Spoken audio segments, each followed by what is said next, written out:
Bril adalah pria biasa berusia 50 tahun yang hidup dalam kesederhanaan di desa. Ia memiliki keterampilan dan pengalaman, tapi sayangnya, tidak punya keinginan untuk keluar dari zona nyaman. Meski begitu, entah bagaimana, ia masih menjadi sosok pria yang diidam-idamkan oleh gadis-gadis muda. Selamat datang di dunianya, di mana usia hanyalah angka, dan kepolosannya adalah ciri khasnya. Cerita dimulai di sebuah desa pegunungan terpencil, tempat seorang Om Jones yang tinggal desa yang memiliki sifat rendah hati.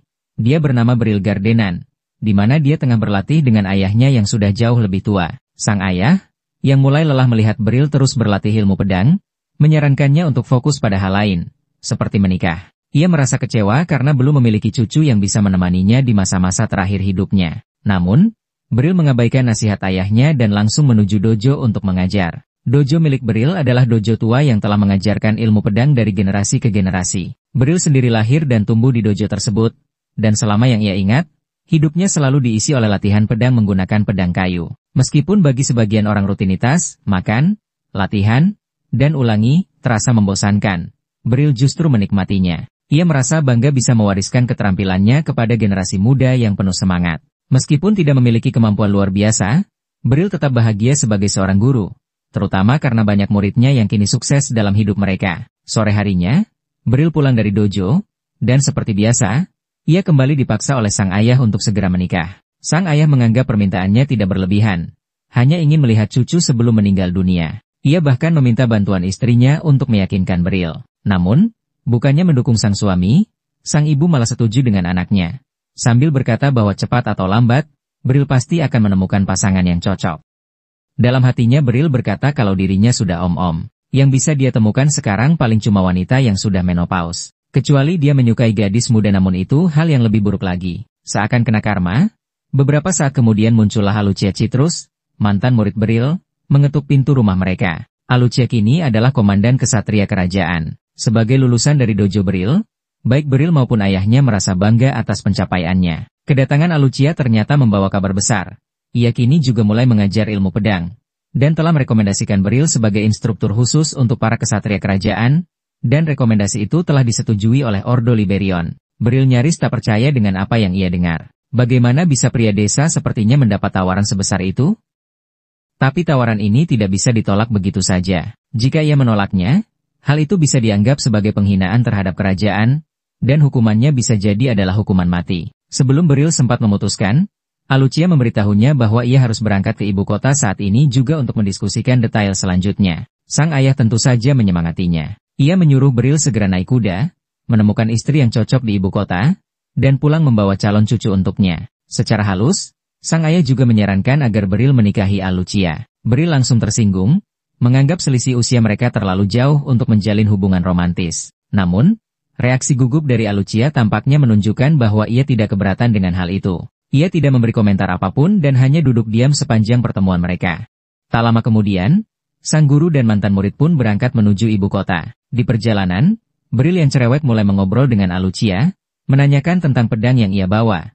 Pedang yang dulu ia hadiahkan saat Alucia lulus dari dojonya. Bukan karena ia memberi perlakuan khusus, karena semua lulusan memang mendapat pedang dari dojo. Tapi Alucia tampaknya sangat menyukai pedang itu. Meski begitu, menurut Bril, sebagai seorang komandan, Alucia seharusnya sudah menggunakan pedang yang lebih baik. Namun Alucia tetap bersikeras hanya ingin menggunakan pedang itu. Ia menunjukkan kegembiraannya karena sang master dari desa kecil akhirnya akan menginspirasi orang-orang di ibu kota kerajaan. Bril, di sisi lain, tetap tak menyadari apapun. Ia menganggap dirinya hanyalah pria biasa dan mengira pujian Alucia hanyalah bentuk basa-basi semata. Alucia terus menghujani gurunya dengan pujian, bahkan dengan halus mengatakan bahwa ia akan berusaha menjadi sosok yang pantas untuknya. Tapi Bril yang sudah agak budek hanya menjawab, "Apa?"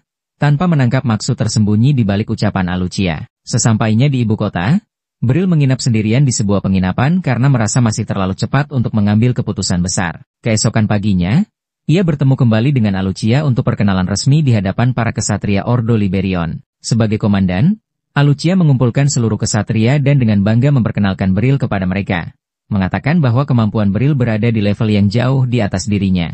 Pujian itu, yang sebenarnya memang benar, terasa berlebihan bagi Bril. Namun ia tetap menanggapi dengan tulus. Ia menyampaikan bahwa ia senang bisa bergabung dan berjanji akan melakukan yang terbaik untuk membagikan ilmu pedangnya kepada mereka. Sebagian besar para kesatria menyambutnya dengan tepuk tangan dan tampak bersemangat. Namun ada 2 orang di antara mereka yang tidak terlihat senang dengan kehadiran Bril. Kemudian, Alucia memberitahu Bril tentang tugasnya. Ia hanya perlu datang ke ibu kota 3 hingga 4 kali dalam sebulan untuk melatih para kesatria. Ini cocok bagi Bril karena ia masih bisa mengajar di dojo miliknya di desa. Saat mereka berbincang, muncul seorang kesatria bernama Kuruni, juga mantan murid Bril, yang dengan antusias menyambut kehadiran sang guru. Alucia memberitahu Bril bahwa, seperti Kuruni, banyak kesatria di sana yang antusias untuk kembali belajar darinya. Mendengar itu, Bril merasa bahagia dan menganggap dirinya beruntung karena bisa bertemu kembali dengan murid-murid lamanya. Setelah hari yang panjang, Bril pulang ke rumah dan mendapati salah satu mantan muridnya, Randrit, datang mengunjungi ayahnya bersama istri dan anak bayi mereka. Tapi, sang ayah bahkan tidak menatap Bril, dan langsung menyuruhnya pergi, meminta agar ia hanya kembali setelah memiliki anak seperti Randrit. Sebagai informasi, Randrit dulunya adalah seorang petualang dan baru saja pensiun untuk hidup damai bersama keluarganya di desa. Tapi, pertanyaannya, kenapa ia datang ke rumah sang ayah? Ternyata sang ayah sudah memutuskan bahwa karena Bril kini harus sering ke ibu kota, ia telah menunjuk Randrit sebagai pewaris dojo, menjadikan keputusan Bril untuk tinggal di ibu kota sebagai sesuatu yang tak bisa ditawar lagi. Saat berjalan di jalanan kota Baltrain, Bril menceritakan pada Alucia tentang kejadian bersama sang ayah yang mengusirnya. Ia meminta maaf karena harus menyeret Alucia dalam urusan mencari tempat tinggal. Tapi Alucia sama sekali tidak merasa keberatan. Karena kondisi keuangan Bril yang pas-pasan, ia berharap bisa menemukan penginapan murah. Ia percaya Alucia yang lebih mengenal kota ini bisa membantunya. Saat itu juga, Alucia menawarkan agar Bril tinggal di rumahnya. Namun Bril langsung menolak tawaran itu karena merasa tidak pantas. Tak lama setelahnya, Alucia mengajak makan siang. Bril setuju. Dan dalam hatinya, ia mulai bertanya-tanya apakah ini bisa dianggap sebagai sebuah kencan. Sambil berjalan mencari penginapan, Alucia bertemu seseorang yang dikenalnya. Meskipun seharusnya Alucia yang merasa canggung, justru Bril merasa tidak nyaman karena kehadirannya mungkin membuat orang merendahkan Alucia yang merupakan seorang komandan kesatria. Ia pun menutupi wajahnya dengan peta. Saat berbalik, Alucia melihat Lisandra dan memperingatkannya untuk tidak ikut campur. Alucia lalu memilih mengabaikan si perempuan berambut merah itu dan berjalan pergi. Sikapnya ini terlihat kasar bagi Lisandra, yang kemudian menghadang jalan mereka. Pada momen ini, Lisandra menatap tajam ke arah Bril, ingin tahu siapa pria yang disebut Alucia sebagai gurunya. Lisandra menurunkan peta dari wajahnya, dan saat itu juga, Bril langsung mengenali pelat di leher wanita itu. Simbol bahwa dia adalah seorang petualang peringkat hitam. Dalam kejutan besar, Lisandra pun mengenali Bril sebagai gurunya. Mendengar dia memanggilnya, Master, Bril terkejut. Lisandra mencoba mengingatkan tentang masa 20 tahun lalu, saat Bril mengambilnya sebagai murid dan mengajarinya cara menggunakan pedang. Mendengar hal itu, ingatan Bril pun kembali. Ia ingat betapa takutnya Lisandra waktu itu, dan kini ia merasa bangga melihat seberapa jauh gadis itu telah berkembang. Lisandra mengungkapkan bahwa selama ini dia selalu ingin menghubungi Bril, tapi tidak pernah punya kesempatan. Ia meminta maaf, tapi Bril justru merasa senang bisa bertemu kembali dengannya. Namun, suasana menjadi tegang ketika Lisandra mempertanyakan kenapa sang guru justru berada di kota bersama wanita menyedihkan seperti Alucia. Sebelum Bril sempat menjawab, Alucia menjelaskan bahwa Bril telah ditunjuk sebagai instruktur khusus untuk Ordo Liberian dan sedang mencari tempat tinggal. Mendengar itu, Lisandra menjadi kesal karena orang seperti Alucia lah yang membantu gurunya. Pertengkaran antara keduanya pun tak terelakkan, namun pada akhirnya mereka berdua bersama-sama membantu mencarikan tempat tinggal yang layak untuk Master Bril. Setelah Bril menetap, ia meminta mereka berdua untuk pulang. Saat melihat mereka pergi, Bril merasa hangat di hati. Rasanya menyenangkan melihat murid-murid lamanya kini bisa mengurus dirinya. Keesokan harinya, di Ordo Liberian, 2 murid sedang berduel. Salah satunya menghancurkan pedang lawannya hingga membuatnya menyerah. Saat itulah Alucia datang bersama Master Bril dan mengumumkan bahwa hari ini, gurunya akan mengajar mereka. Namun sebelum ia bisa melanjutkan, murid yang menang duel tadi maju dan mempertanyakan kemampuan Bril. Ia menyatakan bahwa menjadi instruktur Ordo Liberian membutuhkan kekuatan yang tidak biasa. Bril pun berpikir, siapa si bocah berisik ini? Tapi kemudian Alucia mengenalkannya sebagai Henbridge Drought, wakil komandan Ordo.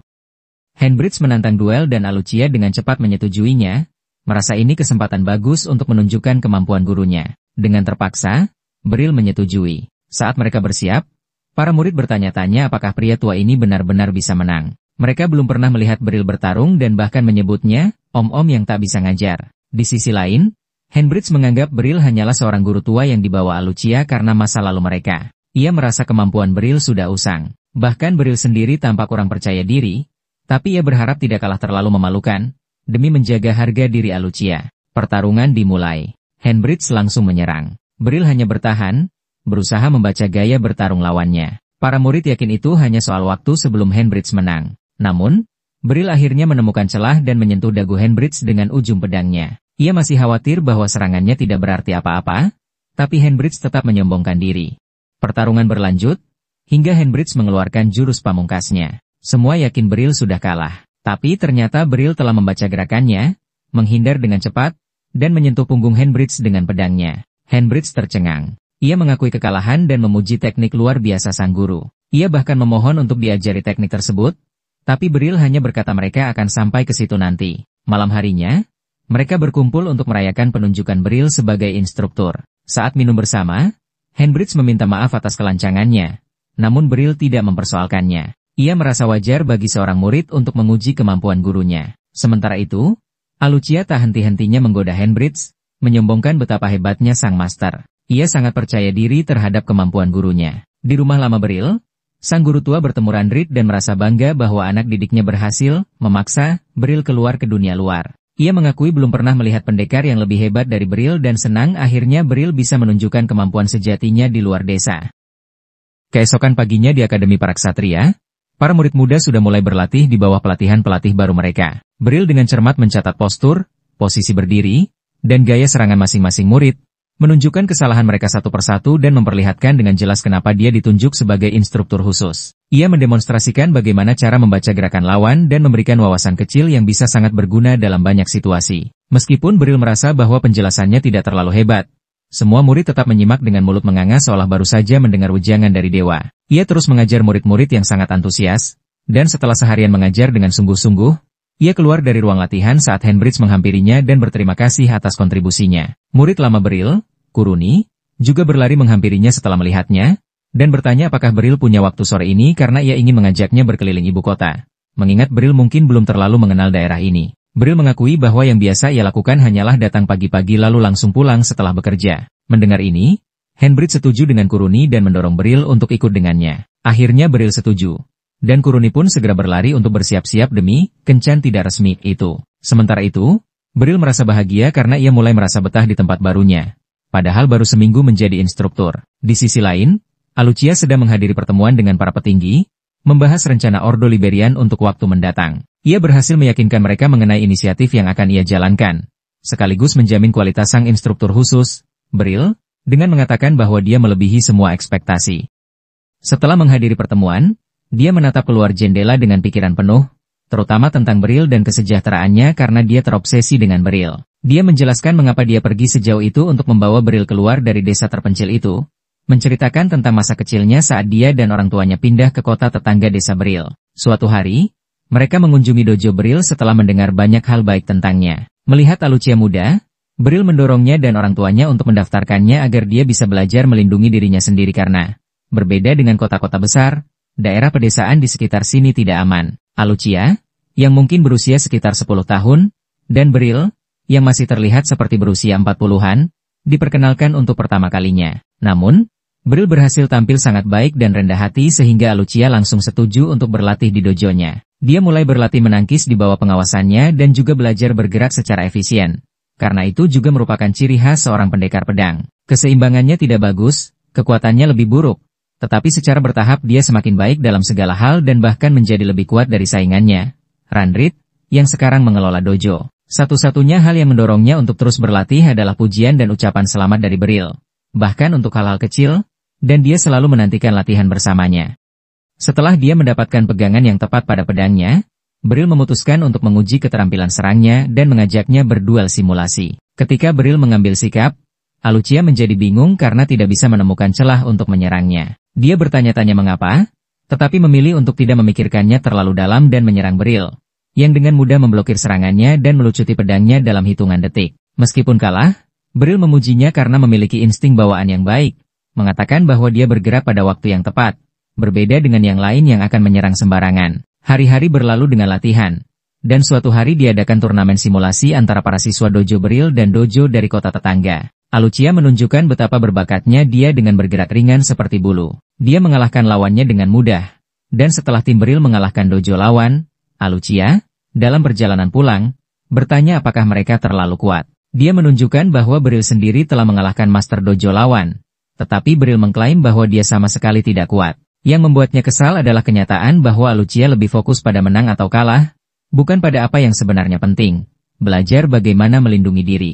Tiba-tiba, Alucia menyadari bahwa jepit rambutnya hilang dan menduga kalau ia meninggalkannya di dojo lawan. Ia pun buru-buru kembali ke sana seorang diri. Saat memasuki dojo tersebut, sekelompok murid laki-laki dari sana muncul dari balik bayangan, dengan salah satu dari mereka memegang jepit rambutnya. Alucia mencoba merebutnya, tetapi dia melemparkannya ke belakang dan menyuruhnya mengambil jika berani. Mereka mengejeknya, mengatakan bahwa perempuan lemah seperti dirinya mungkin bisa menang dalam 2 latihan. Tetapi dalam kehidupan nyata, ia tidak akan pernah bisa mengalahkan mereka. Alucia tetap tenang dan memilih untuk tidak terlibat dalam perkelahian yang sia-sia, tetapi salah satu dari mereka tetap menyerangnya. Untungnya, Bril tiba tepat waktu, menahan serangan tersebut dan melucuti pemuda itu seketika. Ia kemudian memungut jepit rambut Alucia dari lantai, tepat saat kepala dojo masuk, sama keras kepala dan sembrono seperti murid-muridnya. Namun, alih-alih bertindak gegabah, sang kepala dojo berlutut di hadapan Bril, meminta maaf dan memohon agar ia memaafkan perilaku murid-muridnya. Bril merasa tidak perlu ada permintaan maaf seperti itu dan segera menyelesaikan masalah sebelum pergi bersama Alucia. Di perjalanan, Alucia terus menatap jepit rambutnya, merasa bersalah karena gurunya harus terkena pukulan demi dirinya. Ia menyalahkan diri sendiri atas semuanya. Namun Bril menjelaskan bahwa itu bukan kesalahannya. Itu adalah kelalaiannya sendiri karena membiarkan Alucia pergi sendirian ke tempat yang berbahaya. Meski begitu, ia tetap bersyukur semuanya berakhir baik dan menyuruh Alucia untuk melupakan kejadian itu. Sebagai anak kecil, Alucia jelas trauma dengan apa yang nyaris terjadi dan mulai menangis tanpa henti. Bril, yang tidak memiliki pengalaman mengurus anak-anak, mencoba menghiburnya dengan menawarkan makanan dan hal-hal lain. Tapi air matanya tetap mengalir. Insiden ini justru membuat Alucia tumbuh lebih kuat secara mental. Seiring dengan latihan yang terus berlanjut, ia akhirnya cukup terampil untuk menahan dan mengalahkan Bril dalam 2 latihan. Karena tidak ada lagi yang bisa diajarkan, Bril secara resmi meluluskannya dari dojo dan memberinya sebuah pedang sebagai hadiah kelulusan. Meski Alucia merasa dirinya masih jauh dari level Bril, ia menerima keputusan tersebut dan membawa pulang pedangnya.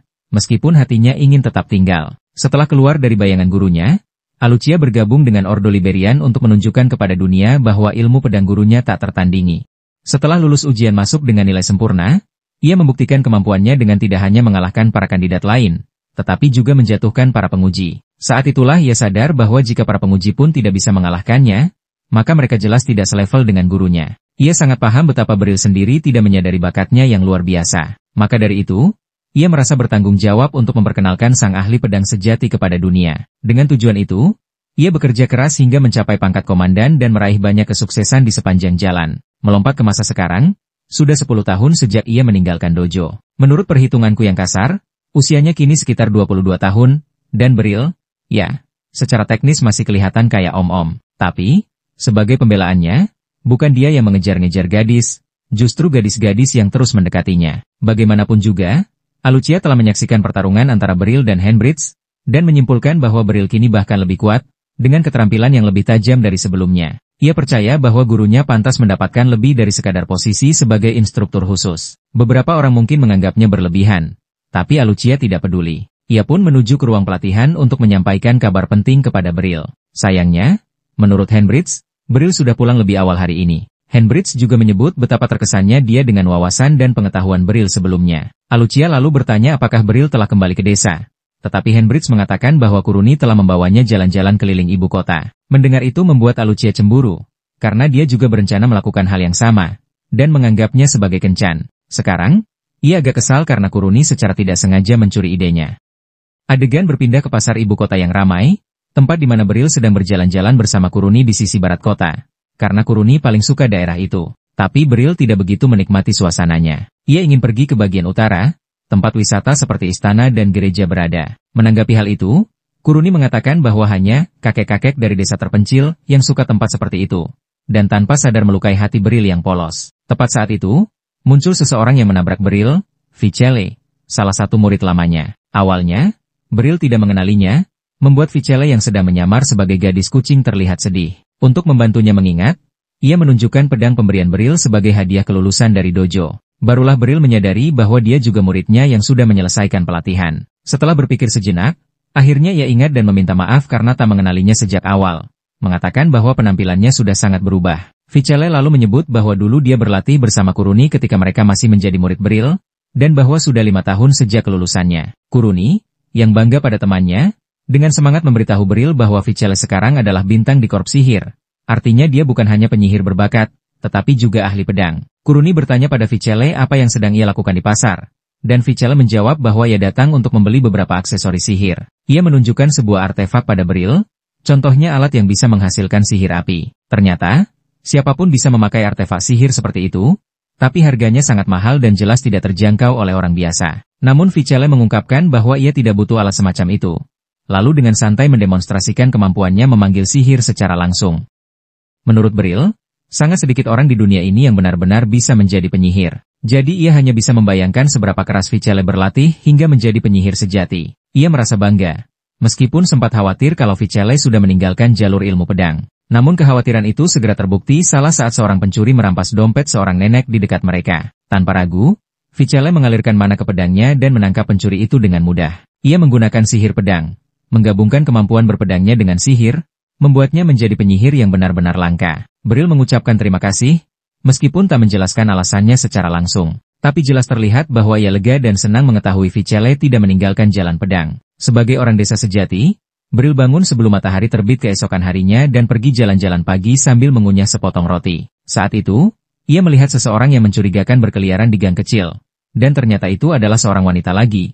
Tidak mengejutkan. Wanita itu memperkenalkan dirinya sebagai Lucy Diamond, komandan dari korps sihir. Untungnya, dia bukan salah satu murid Bril. Melihat postur tubuhnya yang sangat mungil, Bril mengira dia hanyalah gadis kecil yang berpura-pura menjadi orang penting. Ia bahkan menawarkan diri untuk mengantarnya pulang karena mengira dia tersesat.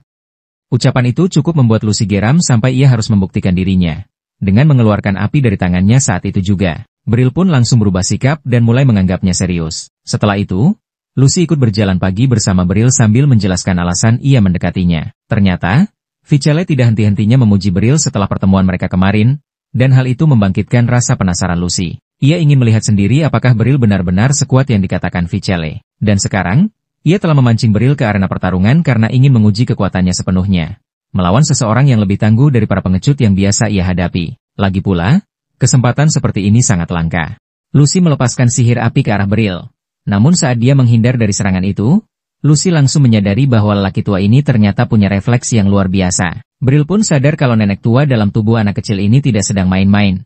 Jadi dia mencabut pedangnya, bersiap untuk melindungi diri dalam pertarungan yang menurutnya tidak perlu ini. Dia mencoba membujuk Lucy, mengatakan bahwa dirinya tidak sekuat yang ia kira dan tidak ada alasan untuk memperpanjang masalah ini. Tapi Lucy tetap ingin mengetahui kekuatannya sendiri dan kembali melepaskan api ke arah Bril, yang nyaris tidak sempat menghindar. Lucy lalu mengganti elemen sihirnya menjadi es dan meluncurkan bongkahan es raksasa ke arah Bril. Tapi semuanya berhasil dia tebas dengan mudah. Menyadari bahwa Bril memang kuat, Lucy bersiap melepaskan serangan berikutnya, dan Bril melihat itu sebagai celah. Ia langsung menyerang dengan niat untuk melumpuhkannya tanpa melukai. Saat dia hampir mendekat dan bersiap memukul Lucy dengan gagang pedangnya, Lucy tak punya pilihan selain melepaskan sihir api ke dirinya sendiri demi mengusir Bril. Namun anehnya, pakaian Lucy bahkan tidak terbakar sedikit pun. Dia kembali menyerang Bril dengan api seperti meteor. Bril menghindari semuanya, meski hampir kehilangan pijakan. Ini adalah pertama kalinya dia bertarung melawan seorang penyihir, dan jelas dia tidak punya pengalaman di bidang itu.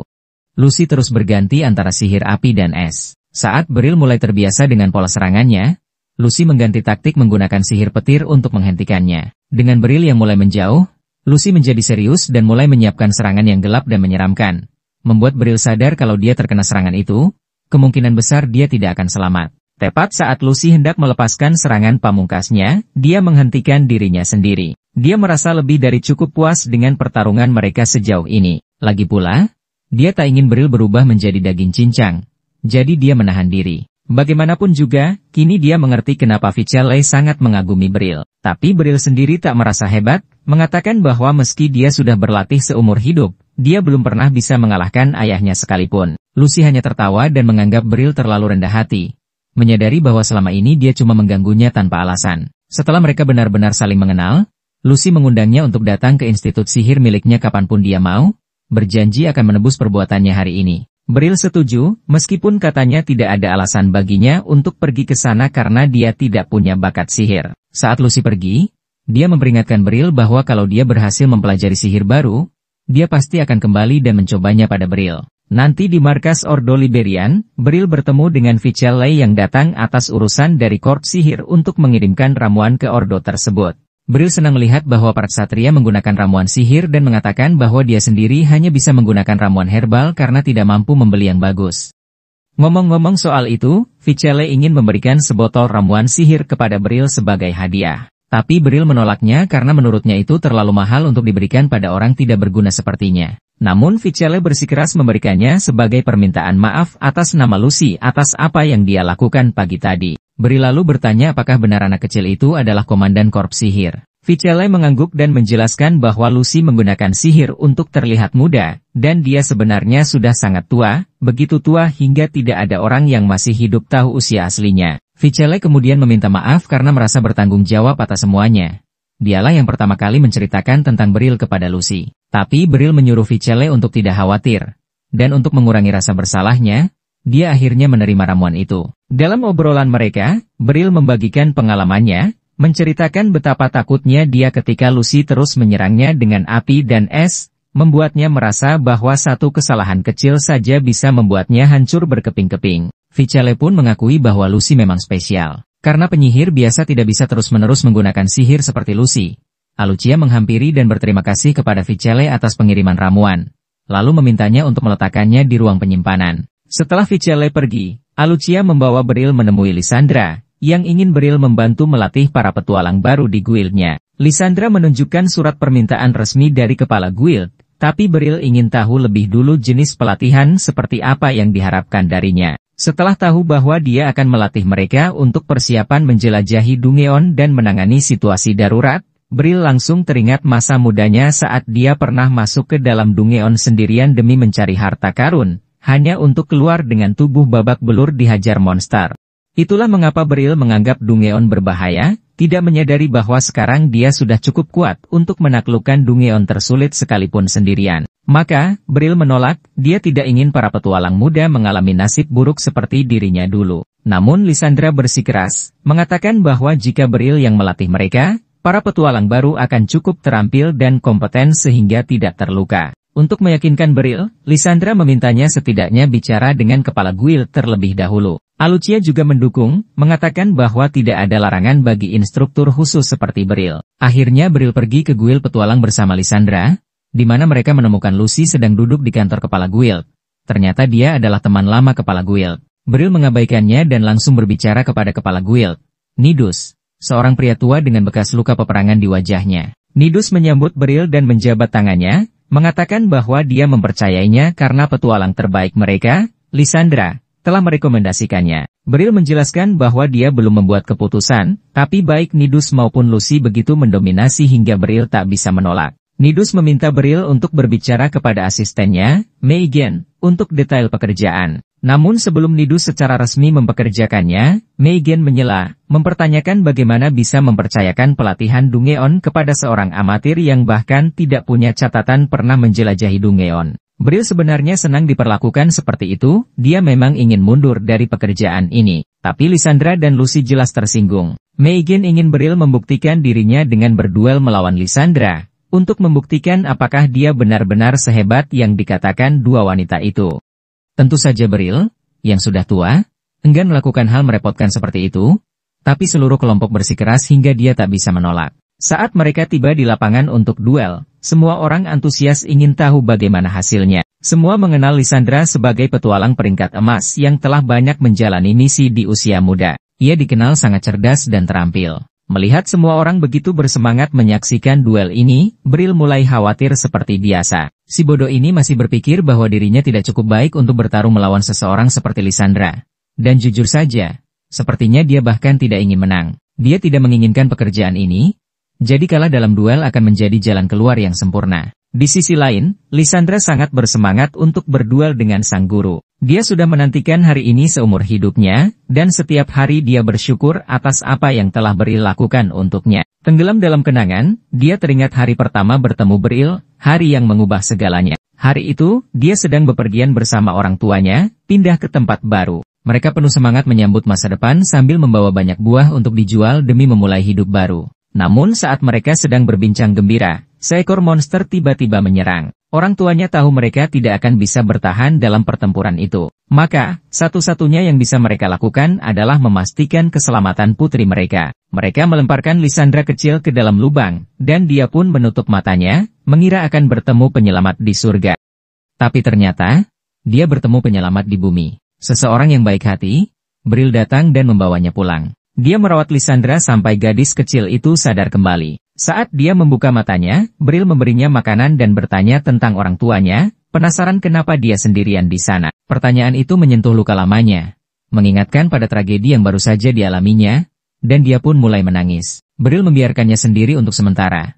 Dan beberapa hari kemudian, ia memberitahu orang tuanya bahwa gadis kecil itu belum siap bicara dan mereka harus menunggu. Lisandra akhirnya mulai terbuka, makan bersama mereka, meskipun masih belum berbicara banyak di rumah. Suatu pagi, dia bangun lebih awal dan melihat Bril sedang berlatih di luar rumah. Bril menyadarinya dan mengajaknya bergabung. Mereka pun berlatih bersama selama beberapa hari. Ketika Bril membuka pusat pelatihannya, Lisandra melihat para murid datang dengan penuh semangat. Ia melihat Lisandra dan mengisyaratkan agar dia masuk. Hari itu, dia bergabung dengan kelas. Suatu hari, Bril melihat Lisandra sedang berlatih dan menyadari bahwa dia sangat cepat. Bril mengatakan bahwa dia cocok menggunakan pedang kembar. Dari situlah awal mula Lisandra dengan pedang kembarnya dimulai. Sayangnya, tak lama setelah itu, Lisandra diadopsi oleh orang tua baru dan harus pergi. Dia menangis dalam perjalanannya karena ingin tetap tinggal bersama Bril, tetapi dia tahu keberadaannya hanya akan merepotkan keluarga itu. Beberapa tahun kemudian, Lisandra telah menjadi seorang petualang peringkat emas. Suatu ketika, dia berjalan bersama seorang teman yang bertanya kenapa dia memutuskan untuk menjadi petualang. Lisandra mengaku bahwa alasannya adalah karena ingin melihat dunia. Namun, dalam perjalanan, mereka diserang oleh sekelompok preman. Sebelum temannya bisa berkata apa-apa, Lisandra langsung melompat dan menebas mereka hingga terbelah dua. Dia lalu merenung tentang alasan utamanya menjadi petualang. Yang pertama adalah untuk memastikan tidak ada orang lain mengalami nasib buruk seperti dirinya dulu. Dan yang kedua adalah untuk membuat gurunya bangga. Kini, dia berdiri di lapangan melawan guru yang sangat ia hormati, Bril, dalam sebuah duel. Ia mengingat betapa dia ingin menunjukkan betapa hebatnya dirinya sekarang. Ia berkata bahwa sudah 20 tahun berlalu sejak mereka terakhir bertemu, dan kini saatnya Bril melihat hasil dari semua latihannya. Ia membungkuk sebagai bentuk salam sebelum pertarungan, persis seperti yang diajarkan di sekolah Bril. Melihat hal itu, Bril menyadari bahwa Lisandra tak melupakan satupun pelajaran yang ia berikan, dan dia merasa bangga. Melihat semangat Lisandra, Bril pun memutuskan bahwa meskipun awalnya ia ingin kalah agar bisa menolak pekerjaan itu, ia tak bisa mengecewakan semangat muridnya. Maka ia pun berniat bertarung dengan sepenuh hati. Pertarungan dimulai. Lisandra melompat tinggi ke udara dan menyerang dengan pedang kembarnya. Bril menghindari serangan itu. Dia menyerang terus-menerus, namun Bril terus menghindar. Yang tidak bisa Bril pungkiri adalah kecepatan Lisandra yang luar biasa. Secepat Usain Bolt. Ia merasa senang karena Lisandra terus berlatih selama ini, karena tanpa latihan, dia tidak akan sehebat ini. Namun, Bril menyadari ada celah dalam pola serangan Lisandra dan memutuskan untuk memanfaatkannya. Untuk pertama kalinya dalam duel, Bril menyerang, menahan tangan kiri Lisandra dengan pedangnya. Lalu ketika Lisandra kehilangan keseimbangan, Bril menyapu kakinya dengan tendangan. Lisandra terjatuh, dan Bril pun menang. Bril lalu mengulurkan tangan untuk membantunya berdiri. Dan Lisandra menghargai Bril karena telah bersedia bertarung dengannya. Semua orang yang menonton memberi tepuk tangan karena mereka tahu tidak mudah mengalahkan Lisandra. Tak lama kemudian, Nidus datang dan memuji Bril karena telah menerima tawaran pekerjaan dari mereka. Sementara Megan meminta maaf karena sempat meragukan kemampuannya sejak awal. Bril menghargai komentar baik mereka tentang kemampuannya, tetapi di dalam hati ia kesal karena tidak berhasil menolak pekerjaan itu. Ia lalu pergi bersama Lisandra untuk menjalankan tugasnya sebagai pelatih, dan di sana ia bertemu dengan 3 petualang yang akan ia latih. Mereka memperkenalkan diri sebagai Potra, Needri, dan Sarlikats. Begitu masuk ke dalam Dungeon, Sarlikats melihat ada 6 monster mendekat melalui pemberitahuan dari sihir pendeteksinya. Ia langsung melompat ke depan bersama rekan-rekannya untuk bertarung. Melihat mereka bertarung, Bril merasa lega karena ternyata mereka tidak seburuk yang ia kira. Mungkin dia tidak perlu bekerja terlalu keras. Semoga saja pikirannya benar. Dalam hitungan detik, mereka berhasil mengalahkan semua monster yang muncul di Dungeon. Saat hendak keluar, Lysandra merasa ada yang aneh. Ia berkata bahwa Dungeon ini seharusnya dipenuhi oleh banyak monster, namun kenyataannya hanya sedikit. Kecurigaannya terbukti benar. Tiba-tiba, alat pendeteksi Sarlikats mencoba memberikan peringatan tentang monster lain, namun alat itu langsung rusak begitu saja. Itu menjelaskan betapa kuatnya monster yang akan mereka hadapi. Sarlikats berteriak kepada Potra yang hampir mencapai pintu keluar agar segera lari, tetapi sudah terlambat. Monster itu menggunakan ujung jarinya untuk mendorong Potra hingga terlempar, menyebabkan Potra terluka. Monster tersebut mengeluarkan raungan begitu keras hingga tanah pun bergetar di bawah kaki mereka. Lysandra mengenali monster itu, makhluk khusus yang dikenal sebagai Xenograber. Ia segera menyadari bahwa inilah alasan mengapa Dungeon ini hampir tidak memiliki monster level rendah, karena semuanya telah dimusnahkan atau diusir oleh Xenograber. Bril berdiri di hadapan monster itu, bersiap untuk bertarung. Bril awalnya hanya berniat jalan-jalan. Jadi saat dia benar-benar harus bertarung melawan monster brutal ini, rasanya seperti terkena sial besar. Sebelum bertarung, Bril memastikan bahwa Lysandra membawa ramuan sihir. Lalu ia menyusun rencana.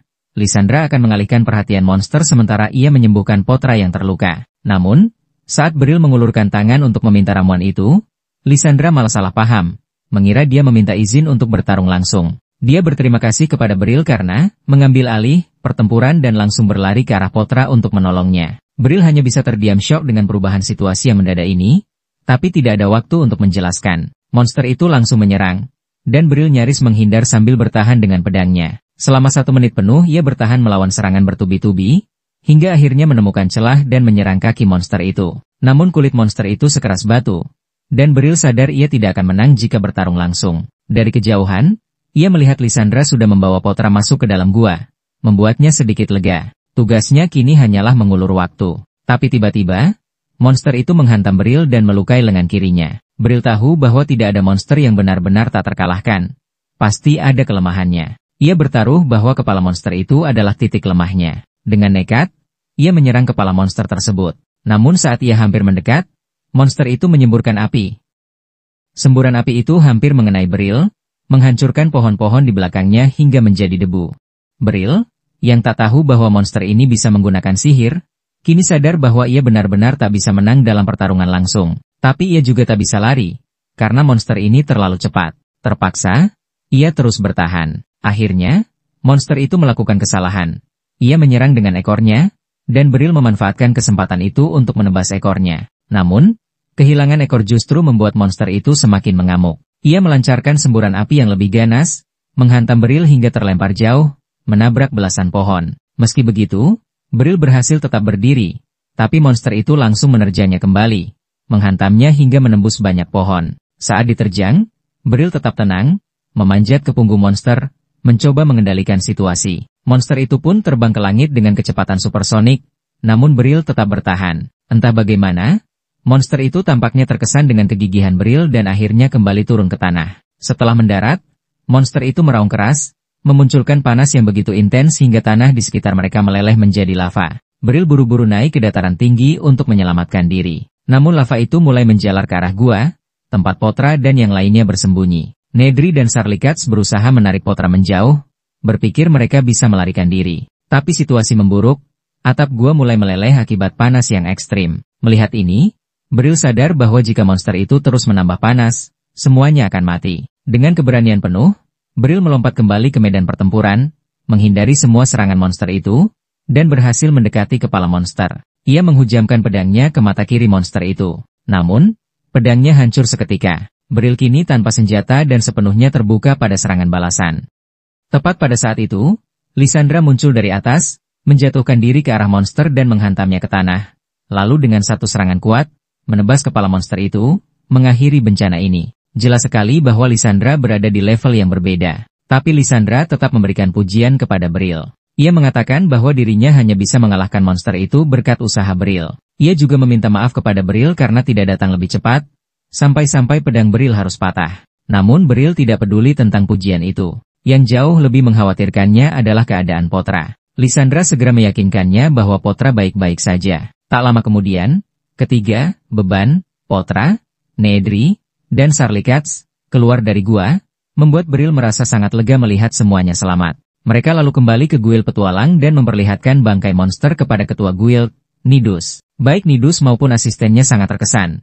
Karena mengalahkan Named Beast yang menjadi target kerajaan adalah prestasi yang luar biasa. Apalagi dilakukan sambil melindungi 3 rekrutan baru. Lysandra tidak melewatkan kesempatan untuk memuji Beryl. Mengatakan bahwa tanpa Beryl, mereka semua pasti sudah mati. Nidus ingin membalas jasa Beryl, namun Beryl tidak meminta apapun. Satu-satunya yang dia inginkan adalah segera keluar dari tempat itu. Setelahnya, Beryl dan Lysandra berjalan bersama. Dalam perjalanan, Lysandra meminta maaf, mengakui bahwa semua masalah ini bermula karena dirinya terlalu banyak membanggakan Beryl. Meski demikian, ia tetap percaya bahwa Beryl adalah sosok yang luar biasa kuat. Ia mengungkapkan rasa terima kasihnya karena bisa bertarung bersama Beryl dalam pertempuran hidup dan mati. Beryl sendiri merasa ia tak pantas menerima pujian itu. Ia malah berterima kasih pada Lysandra karena telah menyelamatkan semua orang.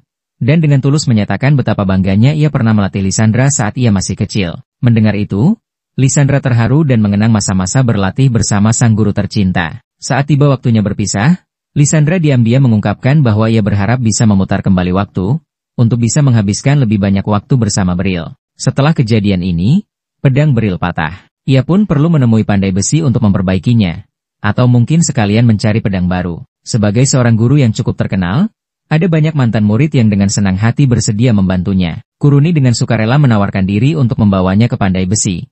Dan Alucia bersikeras ikut juga. Tidak punya pilihan lain, Beryl akhirnya setuju. Dalam perjalanan, Beryl mengucapkan terima kasih kepada Kuruni. Namun ia bertanya-tanya mengapa Alucia ikut serta. Alucia merasa bersalah.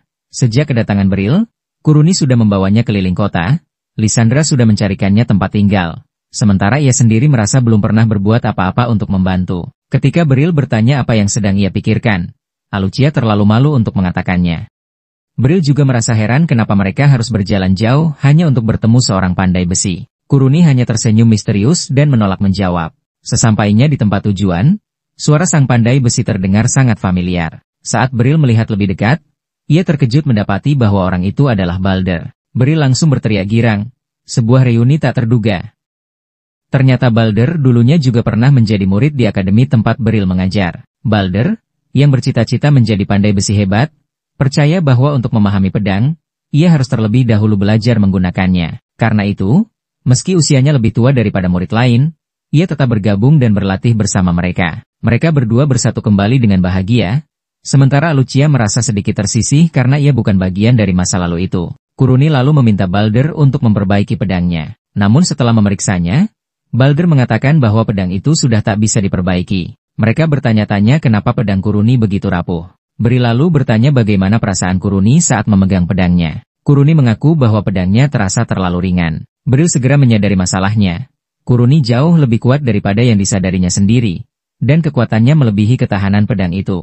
Dengan sigap, Beryl merekomendasikan pedang baru yang lebih kokoh untuk Kuruni. Karena sangat mempercayai gurunya, Kuruni menerima rekomendasi itu. Setelah mencobanya, ia pun mengakui bahwa pedang baru itu jauh lebih cocok untuknya. Kini tiba giliran Beryl untuk memilih pedangnya sendiri. Semua orang mulai memberinya berbagai saran, sementara Alucia berpikir bahwa Beryl layak mendapatkan pedang custom buatan khusus. Namun Beryl, polos seperti biasanya, merasa dirinya tidak pantas menerima perlakuan istimewa. Saat ia sedang memeriksa pedang-pedang yang tersedia, tiba-tiba Lysandra datang, membawa sebuah kantong besar di pundaknya. Semua orang penasaran apa isi kantong besar itu. Ketika Lysandra membukanya, ternyata isinya adalah sisa-sisa monster yang mereka kalahkan. Dengan penuh semangat, ia mengatakan ingin membuat sebuah pedang panjang dari bagian tubuh monster itu. Balder, si pandai besi, bertanya-tanya apa gunanya seorang petualang membawa pedang sepanjang itu. Namun Lysandra langsung bilang kalau pedang itu bukan untuknya, melainkan untuk Beryl. Beryl langsung menolak, merasa dirinya tidak pantas menerima hadiah sebesar itu.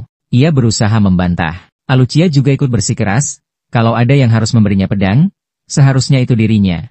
Dengan alasan bahwa ini adalah hadiah dari kesatria untuk Beryl. Sang master hanya bisa kebingungan menghadapi adu argumen mereka. Dalam kekalutannya, Beryl meminta pendapat Balder. Balder tanpa ragu merekomendasikan untuk membuat pedang dari sisa monster itu. Melihat bahwa semua pihak mendukung Lysandra, akhirnya Beryl menyerah dan menerima pemberian itu. Lysandra melonjak kegirangan, sementara Alucia hanya bisa menunduk kecewa. Kapan akhirnya dia bisa melakukan sesuatu untuk orang yang ia kagumi?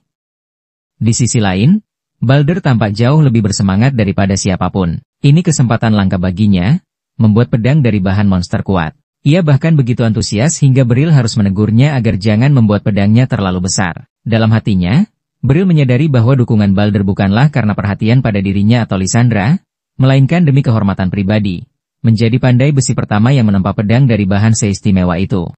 Balder meminta waktu 1 minggu untuk menyelesaikan mahakaryanya. Karena urusan mereka di bengkel sudah selesai, mereka pun pulang. Di perjalanan, Kuruni terus memandang Bril dengan tatapan penuh harap. Bril langsung memahami maksudnya.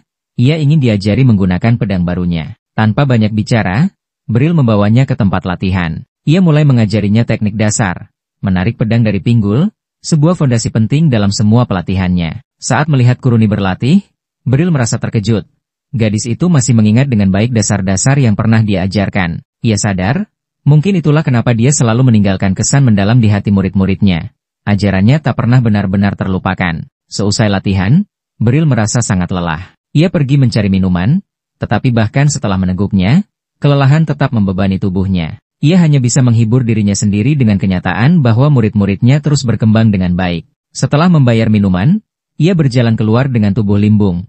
Matanya merah dan rasa kantuk menyerangnya. Dalam keadaan seperti itu, tentu saja ia menjadi target empuk bagi para pencopet. Dan benar saja, seorang pencopet kecil mendekat, berusaha merogoh sakunya. Tapi Bril, meski mabuk, jauh lebih cerdik. Ia segera menangkap tangan si pencopet dan bertanya kenapa ia mencuri. Saat mendengar suaranya, Bril menyadari bahwa pencopet itu hanyalah seorang anak kecil. Dengan penuh keprihatinan, ia mencoba mengajukan pertanyaan. Tapi gadis kecil itu menggunakan sihir untuk melarikan diri, meninggalkan Bril dalam kebingungan. Sementara itu, gadis kecil itu kembali ke tempat tinggalnya. Sebuah rumah kumuh tempat ia tinggal bersama masternya. Ia menjatuhkan koin-koin yang berhasil ia curi. Tapi hasil malam itu jauh lebih sedikit daripada biasanya. Para penghuni lain mulai meragukan kesetiaannya, menuduhnya malas dan memperingatkan bahwa ia harus terus bekerja untuk bisa tetap tinggal. Gadis kecil itu diam saja, menahan semua tuduhan itu. Di tengah kekacauan itu, seseorang memanggil namanya, Mewi. Tiba-tiba Mewi merasa ada sesuatu yang hilang. Ia meraba lehernya, rantai kalungnya sudah tidak ada. Sementara itu, di sisi lain, Bril menemukan sebuah rantai kecil terjatuh di jalan. Ia memungutnya, menatapnya dalam keheningan. Bril mengakui dalam hati bahwa ia tidak memiliki hubungan baik dengan api. Namun ia bertanya-tanya, apa yang seharusnya ia lakukan terhadap benda ini, dan terhadap gadis kecil itu. Adegan dilanjutkan dengan Bril yang tengah berlatih pedang bersama Heinleitz di lapangan. Heinleitz sempat mencoba menyerangnya dengan tusukan licik dari samping, berharap bisa mengejutkan gurunya. Namun, Bril yang sudah berpengalaman berhasil menghindar dan membalikan keadaan, mengalahkan Heinleitz dengan satu gerakan tajam yang membuat pemuda itu terdorong mundur. Setelah sesi latihan selesai, Heinleitz mengungkapkan rasa terima kasihnya kepada Bril dan menyebutkan bahwa dirinya merasa sudah banyak berkembang. Ia menyadari bahwa kali ini ia tak menyerang secara langsung, melainkan mencoba menambahkan trik baru dalam gerakannya. Bril pun mengakui bahwa Heinleitz memang mengalami perkembangan, tetapi tetap mengingatkan bahwa triknya gagal karena sudah terbaca. Mendengar itu, Heinleitz berjanji pada dirinya sendiri untuk terus berlatih lebih giat. Bril merasa senang melihat ambisi muridnya itu. Dalam hati, ia menyadari bahwa sebagai seorang mentor, ia sendiri harus tetap tajam agar bisa terus membimbing Heinleitz dengan baik. Tak lama setelah itu, perhatian mereka tertuju pada Kuruni, yang tengah berlatih dengan pegangan 2 tangan. Heinleitz menilai bahwa perubahan gaya itu merupakan langkah berani dan merasa bahwa gaya tersebut memang cocok untuk Kuruni. Ia memuji kemampuan Kuruni dalam mengendalikan pedangnya dan mendorongnya untuk mempertahankan level tersebut. Menurutnya, Kuruni adalah murid yang menjanjikan, dan peningkatan kekuatan tempur mereka akan sangat penting bagi sistem ke depan. Heinleitz kemudian memberitahu Bril tentang kelompok pencuri bayangan yang dikenal sebagai Dark Twilight Hand. Kelompok ini dikabarkan diam-diam beroperasi di ibu kota, dan pasukan kerajaan tengah menyelidiki mereka. Begitu markas mereka ditemukan, pasukan akan langsung bergerak untuk menumpasnya. Karena itu, menurut Heinleitz, penting bagi mereka untuk terus menguatkan diri agar bisa menghadapi situasi tersebut dengan lebih aman. Namun, Bril menyatakan bahwa dirinya hanya bertugas untuk melatih, dan urusan kekerasan biarlah menjadi tanggung jawab mereka yang bertugas. Ia mengakui bahwa ia tidak pernah mengejar penjahat sebelumnya. Sambil berbicara, Bril mengeluarkan sebuah kalung dari sakunya. Kuruni dan Heinleitz sempat memuji selera Bril, penasaran untuk siapa kalung itu diberikan. Namun, Bril menjelaskan bahwa ia mendapatkan kalung itu dari seorang pencopet muda yang hampir mencuri sesuatu darinya. Walaupun ia berhasil menangkap anak itu sebelum sempat berbuat apa-apa, gadis itu menggunakan sihir untuk melarikan diri. Dalam kekacauan tersebut, kalung itu terjatuh dan tertinggal. Kuruni merasa heran bahwa seorang anak bisa menggunakan sihir. Ia mempertanyakan mengapa seseorang dengan bakat sihir malah memilih jalan sebagai pencuri. Ia menyebut bahwa sihir adalah bakat langka, dan siapapun yang masuk ke institut sihir akan memiliki masa depan yang cerah.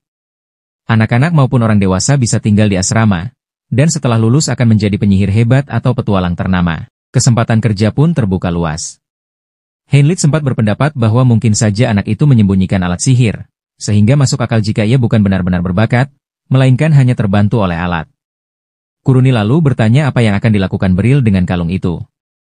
Beryl menjawab bahwa ia akan menyerahkannya ke bagian barang hilang, agar bisa dikembalikan kepada pemiliknya. Setelah itu, Beryl melangkah pergi. Dalam hati, ia mengakui bahwa dirinya tidak kehilangan apapun dan tak berniat mencari anak itu lagi. Namun, ia merasa bahwa tatapan mata gadis kecil itu sama seperti tatapan dirinya dahulu terhadap orang lain. Ia juga menyadari bahwa ia tidak bisa tinggal di penginapan selamanya. Ia membutuhkan tempat tinggal sendiri. Ketika melihat papan iklan properti di tembok, Beryl merasa harga-harga rumah terlalu mahal. Jika ia membeli salah satunya, ia takkan memiliki sisa uang untuk makanan dan air. Tiba-tiba, gadis kecil itu muncul kembali, tampak gelisah dan marah, mencari sesuatu. Ketika Beryl bertanya apa yang sedang dicari, gadis itu menyuruhnya untuk tidak ikut campur. Namun, Beryl menebak bahwa ia sedang mencari sebuah kalung. Gadis itu menjadi lebih kesal dan sempat mencoba menyerangnya, tetapi Beryl menenangkannya agar tidak menarik perhatian banyak orang. Ia mengajaknya ke tempat yang lebih sepi dan mengatakan bahwa ia menemukan kalung tersebut dan berniat menyerahkannya. Beryl kemudian bertanya apakah kalung itu memang miliknya atau barang curian. Gadis itu dengan tegas mengatakan bahwa kalung itu bukan hasil curian. Maka, Beryl mengusulkan agar mereka pergi bersama ke bagian barang hilang, dan jika ia bisa membuktikan bahwa kalung itu miliknya, maka kalung tersebut akan dikembalikan. Gadis itu tampak gugup, meskipun tak menjelaskan alasannya. Mereka berjalan bersama. Di sepanjang jalan, Beryl berpikir bahwa meskipun sebelumnya ia pernah menghadapi anak-anak nakal di aula pelatihan, belum pernah ada yang sesulit ini. Ia sempat menanyakan nama gadis itu, tetapi gadis itu menolak menjawab. Saat mereka tiba di kantor, Beryl membuka sakunya dan menunjukkan bahwa kalung itu belum ia serahkan. Seketika, gadis itu mencoba merebutnya dengan paksa. Tepat saat itu, melihat mereka dan mempertanyakan keributan yang terjadi. Mereka pun akhirnya masuk ke dalam ruangan untuk menyelesaikan persoalan tersebut. Alucia bertanya pada Beryl tentang apa yang akan ia lakukan dengan gadis itu. Namun gadis itu lebih dulu bicara, menyatakan bahwa Beryl tak bisa melakukan apapun padanya karena ia tidak tertangkap basah. Beryl dengan tenang menjawab bahwa ia memang tak berniat memberinya kembali kalung itu, dan menyuruhnya berhenti mencuri. Namun gadis itu tetap menolak. Alucia menambahkan bahwa ia tahu gadis itu menggunakan sihir dan bertanya apakah ia memakai alat sihir. Ia menjelaskan bahwa jika gadis itu memang memiliki bakat sihir, negara akan merawatnya, menyelamatkannya dari jurang kemiskinan yang ia alami. Beryl juga berusaha menenangkannya, dan akhirnya gadis itu tampak emosional. Ia pun mengakui bahwa seseorang pernah berkata padanya bahwa jika ia membayar 5 juta, maka orang itu akan menghidupkan kembali kakaknya. Ia menjelaskan bahwa ia tak punya waktu atau uang, sehingga terpaksa mencuri. Alucia pamit sebentar untuk pergi. Sementara itu, Beryl menawarkan biskuit pada gadis itu, lalu kembali dengan sepotong roti dan memberikannya. Gadis itu mulai memakannya. Beryl lalu berkata bahwa ia senang bisa bertemu dengannya hari itu. Ia menyebut bahwa meski mencoba mencuri dompetnya, gadis itu tampak benar-benar sengsara. Ia merasa bahwa dirinya yang tua mungkin tak banyak membantu, tapi berbicara bisa menjadi awal yang baik. Beryl juga mengungkapkan bahwa kota ini sangat besar dan ia tak menyangka bisa bertemu kembali dengannya. Ia percaya bahwa itu kehendak Tuhan. Ia berharap bisa melakukan sesuatu untuk membantunya, dan mengatakan agar gadis itu tidak khawatir karena segalanya akan membaik. Ia menyebut Alucia sebagai orang yang luar biasa, lalu bertanya apakah sekarang waktunya gadis itu memberitahukan namanya. Akhirnya, gadis itu memperkenalkan dirinya sebagai Mewi. Beryl lalu memberikan kalung itu padanya. Pada saat itu, Alucia kembali bersama Lucy. Alucia mengatakan bahwa ia mendengar semua yang telah dibicarakan. Ia menyatakan bahwa jika Mewi memang memiliki bakat sihir, maka itu sangat luar biasa karena para penyihir saat ini masih terlalu sedikit. Lucy memperkenalkan diri sebagai komandan korps sihir kerajaan Liberia. Mewi menjadi marah dan berkata dengan kasar agar Lucy berhenti mengoceh, menyebut Lucy hanya gadis kecil. Namun Lucy tetap tenang dan menawarkan teh padanya, meskipun teh itu sudah dingin. Ia lalu memanaskannya kembali menggunakan sihir. Mewi pun terkejut, karena sebelumnya ia tidak percaya, tapi kini ia melihat dengan mata kepalanya sendiri bahwa Lucy memang penyihir dan komandan sihir. Lucy mengajak Mewi untuk bergabung dengan Akademi Sihir Besar, tetapi Mewi kembali marah dan menyatakan bahwa ia tidak punya waktu untuk itu. Ia menginginkan 5 juta. Lucy bertanya untuk apa uang sebanyak itu. Mewi menjawab bahwa ia ingin membayar seorang penyihir agar kakaknya bisa hidup kembali. Lucy lalu menjawab dengan lembut bahwa yang bisa menghidupkan orang hanyalah Tuhan. Tak ada satupun di dunia ini yang bisa melakukannya kecuali atas kehendaknya. Ia menegaskan bahwa orang yang Mewi percaya hanya menipunya. Bril kemudian menenangkan Mewi dan menyuruhnya menarik napas. Lucy tetap pada pendiriannya dan mengatakan bahwa meski gadis itu tidak percaya sekarang, pada akhirnya ia akan menyadari kebenaran itu. Namun Mewi tetap bersikukuh bahwa ia pernah melihat sendiri kakaknya menggerakkan tangannya. Ia menjelaskan bahwa saat masih kecil, ia melihat kakaknya bergerak, dan seseorang bernama Moten mengatakan bahwa agar kakaknya bisa hidup sepenuhnya, ia harus membayar 5 juta. Ia juga berkata bahwa selama ia membayar, tubuh kakaknya tidak akan membusuk. Bril menyebut bahwa itu tidak masuk akal, dan tak ada hal seperti itu. Namun Mewi bersikukuh bahwa ia tidak berbohong. Bril bertanya apakah ia benar-benar lebih mempercayai penipu yang memaksa seorang anak mencuri, ketimbang orang-orang dari Akademi Sungguhan yang ingin menolongnya. Lucy kemudian bertanya dengan tenang siapa nama pria yang dimaksud. Ia mengatakan bahwa jika pria itu memang berbohong, maka mereka akan menanganinya dengan kekuatan. Ia menyuruh Mewi untuk tidak terus mengejar ilusi karena sesuatu yang rusak tak akan kembali seperti semula. Tapi ia menambahkan, jika ternyata pria itu memang berkata jujur atau mencoba memperdaya Mewi dengan kebohongan, maka Lucy sendiri yang akan memberikan 5 juta itu padanya. Akhirnya, Mewi mengungkapkan bahwa nama pria itu adalah Syafaq, yang berarti senja. Mereka memutuskan pergi bersama Mewi untuk membongkar kebenaran itu. Mewi memimpin mereka menuju perbatasan Tenggara Kota, di antara distrik selatan dan timur. Tempat itu dikenal berbahaya, dihuni banyak yatim piatu, dan juga penyihir nakal dari Tenggara. Lucy memperingatkan semua orang untuk tetap waspada. Akhirnya mereka sampai. Tempat yang mereka cari ternyata tersembunyi di tempat yang tampaknya biasa, hanya beberapa meter dari jalan utama. Bril bergumam bahwa itu sangat licik. Mereka mencoba masuk lewat depan, tapi Mewi mengatakan bahwa pintu itu tidak pernah dibuka dan menyarankan untuk lewat belakang. Namun Lucy menghentikannya. Ia berkata akan membuka jalan paksa. Ia pun menyalurkan sihirnya dan meledakkan pintu depan. Di dalam, mereka menemukan sekelompok preman bodoh sedang menunggu. Lucy tidak membuang waktu. Ia segera menggunakan sihirnya dan menjatuhkan salah satu dari mereka. Dengan suara lantang dan tegas, Lucy menyatakan bahwa ia tidak datang untuk bermain-main. Ia menuntut untuk berbicara langsung dengan pemimpin tempat itu dan menanyakan keberadaannya. Ia lalu memerintahkan Bril untuk tetap di tempat dan menghadapi para preman itu sampai urusannya selesai. Para preman melihat ke arah Bril dan pedang kayunya, lalu menertawakannya. Salah satu dari mereka mencemooh, mempertanyakan apa yang bisa dilakukan Bril dengan pedang itu. Namun Bril tidak bereaksi. Ia hanya berdiri tenang, tanpa rasa gentar. Ia kemudian menoleh ke Mewi dan memintanya untuk tidak bergerak dari tempatnya. Tiba-tiba, salah satu preman menyerang Mewi karena marah telah membawa orang asing ke tempat persembunyian mereka. Namun sebelum sempat mendekat, Bril melangkah cepat dan menjatuhkannya dengan satu pukulan yang presisi. Adegan berpindah ke Lucy, yang akhirnya berhadapan langsung dengan Senja. Ia mengatakan dengan dingin bahwa pria itu akan mendapat hukuman karena telah berbohong kepada Mewi dan mengklaim bisa menghidupkan orang mati. Senja hanya menyeringai dan mengejek Lucy, menyindir bahwa ia datang hanya untuk mengeluh karena tidak menyukai apa yang ia dengar. Tanpa basa-basi, Senja melepaskan sihir es ke arah Lucy, namun sihir itu dengan mudah dilelehkan oleh sihir Lucy sendiri. Kesal, Senja mencoba menyerang kembali dengan telekinesis, melemparkan benda-benda ke seluruh ruangan. Di saat itulah Lucy menyadari trik sebenarnya, bahwa Senja menggunakan aksesori sihir untuk menggerakkan mayat dan menipu Mewi agar percaya bahwa kakaknya masih hidup. Senja tertawa dan mengaku bahwa menipu seorang anak bodoh adalah hal yang sangat mudah. Dalam keputusasaan, Senja menyerang sekali lagi dengan sihir api, tetapi Lucy menangkisnya dengan mudah dan membalas dengan pukulan kuat yang membuat pria itu tersungkur.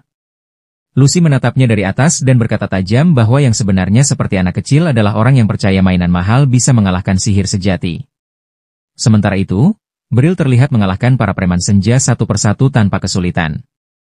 Ia berdiri tegak di antara tubuh-tubuh tak berdaya yang berserakan di sekitarnya. Tak lama kemudian, Lucy kembali sambil menyeret Senja yang sudah kalah dan tak berdaya. Ia membawanya ke hadapan Mewi dan memintanya mengatakan yang sebenarnya. Dengan wajah penuh rasa malu dan kalah, Senja akhirnya mengakui bahwa sihir kebangkitan tidak ada. Mewi hanya berdiri membeku sebelum akhirnya air mata memenuhi matanya. Ia menangis terisak-isak, isakannya menggema di ruangan yang kini hening.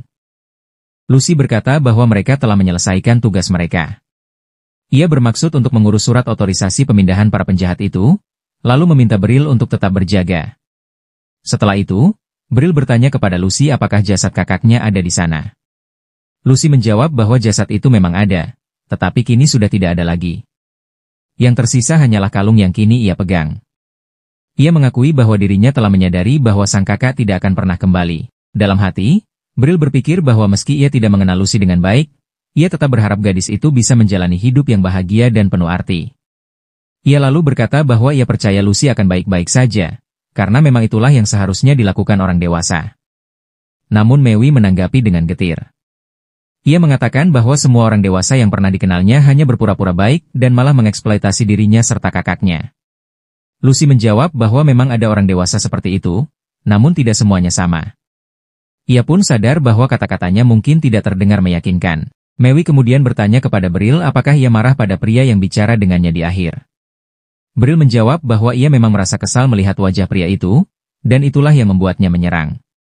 Beberapa waktu kemudian, salah satu kesatria melaporkan bahwa para penjahat telah ditangkap dan dimuat ke atas gerobak.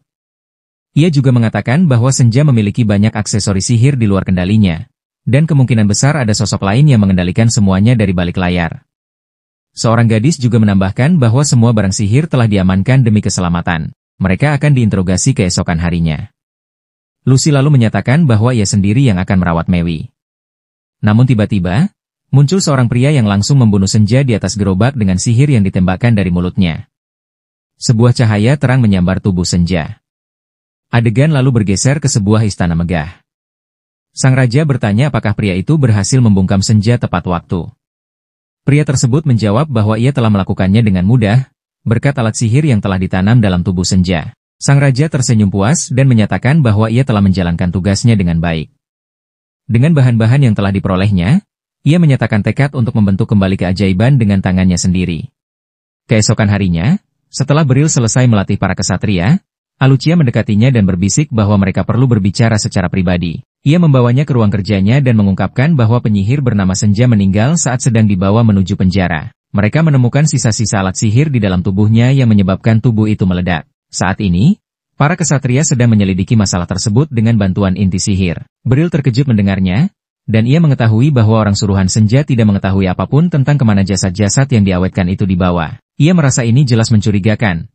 Dan kini ia semakin yakin bahwa Lucy benar ketika mengatakan bahwa Senja hanyalah boneka yang dikendalikan oleh seseorang. Setelah itu, Beryl pergi ke bengkel Balder bersama Kuruni. Di sana, sang pandai besi telah menyelesaikan pedang yang dibuat dari kaki Griffin. Beryl terkagum melihat hasilnya, namun merasa bahwa senjata itu terlalu berlebihan untuk orang tua biasa seperti dirinya. Namun, Kuruni menyemangatinya dan mengatakan bahwa pedang itu sangat cocok untuknya. Ia pun tak sabar melihat seberapa hebat performanya. Beryl lalu berkata bahwa mereka akan mencobanya sesampainya di tempat latihan. Namun begitu mereka keluar dari toko, Lucy sudah menunggu mereka. Ia meminta Beryl untuk bicara secara pribadi. Beryl lalu memberitahu Kuruni bahwa uji coba pedangnya harus ditunda. Lucy membawanya ke rumah besar miliknya. Di sana, Beryl menanyakan kabar terbaru tentang Mewi. Lucy menjelaskan bahwa saat ini ia sedang mencoba meyakinkan Mewi untuk bergabung dengan Akademi Sihir. Tapi hal itu tidak mudah. Setibanya di dalam, Beryl melihat wajah yang tidak ia kenali. Lucy memperkenalkannya sebagai Ibrai, seorang pendeta dari gereja Sen. Beryl tahu bahwa gereja Sen adalah agama dari negara tetangga mereka, dan ia bertanya-tanya mengapa seorang pendeta bisa berada di sini. Lucy lalu menjelaskan bahwa semua alat sihir yang dibawa Senja berasal dari negeri bernama Spene. Ibrau menambahkan bahwa orang yang mengirimkan alat-alat itu kepada Senja adalah Uskup Reveos. Uskup itu juga memintanya untuk mengumpulkan jasad-jasad sebagai imbalan atas barang-barang sihir itu. Kini semuanya jelas, Senja ternyata bekerja untuk Reveos selama ini. Beryl bingung, bertanya mengapa seorang uskup membutuhkan jasad-jasad tersebut. Ibrau menjelaskan bahwa itu demi mewujudkan mukjizat Sihen. Lucy lalu menambahkan bahwa di negeri Spene, sihir disebut sebagai mukjizat. Ibrau menjelaskan bahwa di antara banyak mukjizat, yang paling agung adalah kebangkitan dari kematian. Namun konon, Mukjizat ini hanya pernah dilakukan oleh dewa mereka, dan banyak yang percaya bahwa itu hanyalah mitos. Ia juga mengatakan bahwa Reveos sedang meneliti mukjizat itu menggunakan mayat-mayat yang dikumpulkan. Namun, menghentikan sang uskup tidaklah mudah. Saat ini Reveos sedang berada di kerajaan mereka, dan Lucy menjelaskan bahwa Ordok Ksatria telah mengirimkan surat pemanggilan agar ia hadir sebagai saksi dalam sidang besok. Ia berharap Reveos mematuhi panggilan itu secara damai, karena jika ia kabur kembali ke negaranya, mereka tidak akan bisa berbuat apa-apa tanpa menimbulkan ketegangan diplomatik. Bril merasa firasatnya buruk tentang kemana arah masalah ini akan berkembang. Dan firasat itu terbukti ketika Ibrau menyatakan bahwa bila Reveos mencoba melarikan diri, Brillah yang harus menangkapnya. Lucy menambahkan bahwa jika para kesatria atau korps sihir bertindak, itu bisa memicu insiden internasional. Namun karena Bril adalah pihak netral, seorang freelancer, ia bisa menangkap Reveos tanpa banyak kendala. Lucy menyampaikan bahwa Lucia juga telah menyetujui misi ini. Bril pun menyadari bahwa ia tak memiliki pilihan lain. Dalam hati, ia mulai berpikir bahwa jika mereka bisa menangkap Reveos, mungkin mereka bisa menemukan kembali jasad kakak Mewi. Dan jika itu berhasil, setidaknya Mewi bisa mendapatkan sedikit ketenangan dalam hidupnya. Ia pun menyetujui misi tersebut. Ketika Lucy mengantarnya keluar rumah, mereka bertemu dengan Mewi yang baru saja pulang dari belanja bersama seorang pelayan. Suasana menjadi canggung antara Mewi dan Bril.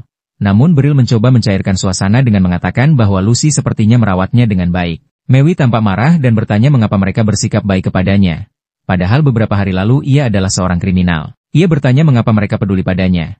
Dan Bril menyadari bahwa Mewi hanya bingung menghadapi perubahan mendadak yang terjadi dalam hidupnya. Bril mengatakan pada Mewi bahwa ia tak perlu terlalu memikirkan semua ini, karena dia hanyalah seorang anak-anak dan sudah menjadi tugas orang dewasa untuk menjaga mereka. Ia menyuruhnya menerima kebaikan dari orang-orang di sekitarnya, karena tidak ada yang akan menyakitinya atau memanfaatkannya. Namun, Mewi tetap merasa sulit untuk menerimanya. Bril lalu mengatakan bahwa jika Mewi merasa bersalah karena telah menerima terlalu banyak, maka ia bisa membalasnya nanti dengan mentraktir makan malam ketika sudah dewasa. Ia mencoba mengelus kepala gadis itu, namun Mewi menepis tangannya karena ia masih belum nyaman menerima kasih sayang. Bril memutuskan untuk memberinya waktu, dan meninggalkan rumah besar itu demi bersiap menjalankan misinya. Malam itu, Bril pergi ke cabang lokal gereja Sen dan menemukan Uskup Reveos tengah berkemas untuk melarikan diri dari negeri ini.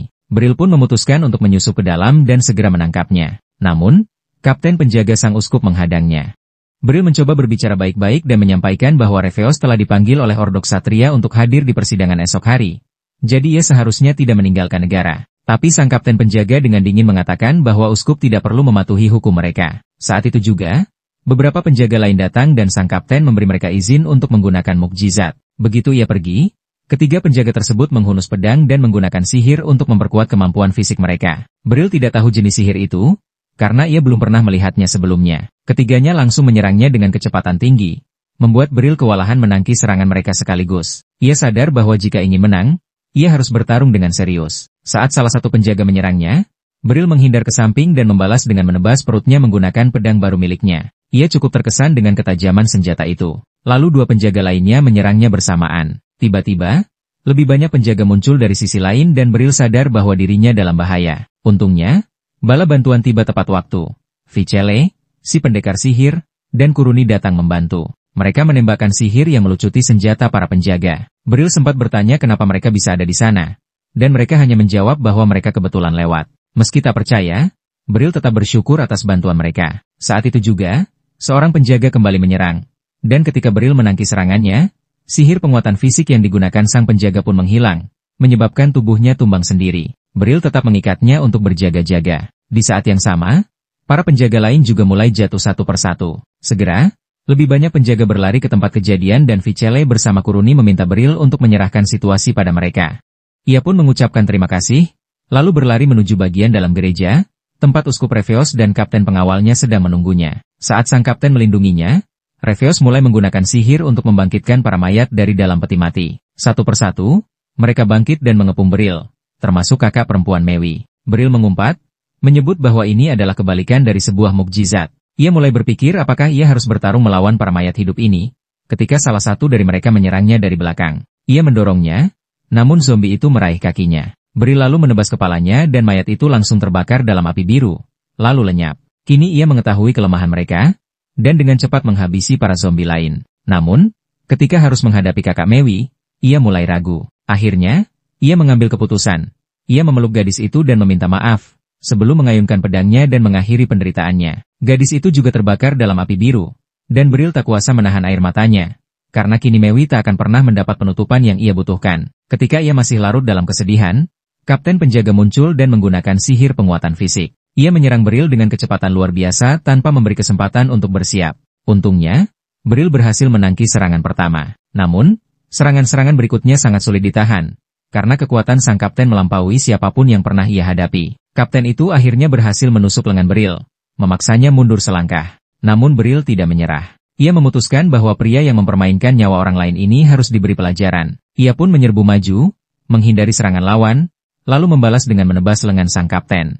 Kapten penjaga itu terkejut karena seseorang bisa melukainya meskipun ia sudah diperkuat sihir. Jadi, dia memutuskan untuk mengerahkan segalanya dan menusuk dirinya sendiri dengan belati sihir, semakin meningkatkan kekuatannya. Ia meluncurkan serangan brutal kepada Beryl yang menerima banyak luka karena tidak bisa menahan semua serangan itu. Meski begitu, Beryl tidak mau mundur. Ia menenangkan diri dan menunggu serangan berikutnya. Saat kapten itu menyerang lagi, Beryl bergerak mendekat, nyaris menghindari pedangnya, lalu menebas lengannya dari belakang. Kapten penjaga berbalik, tapi Beryl memanfaatkan gerakannya dan menebas dadanya. Ia jatuh ke tanah, berdarah deras, tapi kembali berdiri dan menyerang Beryl sekali lagi. Namun, memaksakan diri terlalu jauh berakhir buruk bagi sang kapten. Tubuhnya tiba-tiba mulai berdarah dari seluruh permukaan. Ia tetap maju seperti orang gila, berkata bahwa jika ia harus mengorbankan dirinya demi sebuah mukjizat, maka ia akan melakukannya. Ia mengangkat pedangnya sekali lagi, tapi bahkan tak mampu mengayunkannya sebelum akhirnya roboh ke tanah. Beryl benar-benar tak percaya dan bertanya kenapa dia rela sejauh ini. Kapten itu hanya menjawab bahwa Beryl tidak akan mengerti,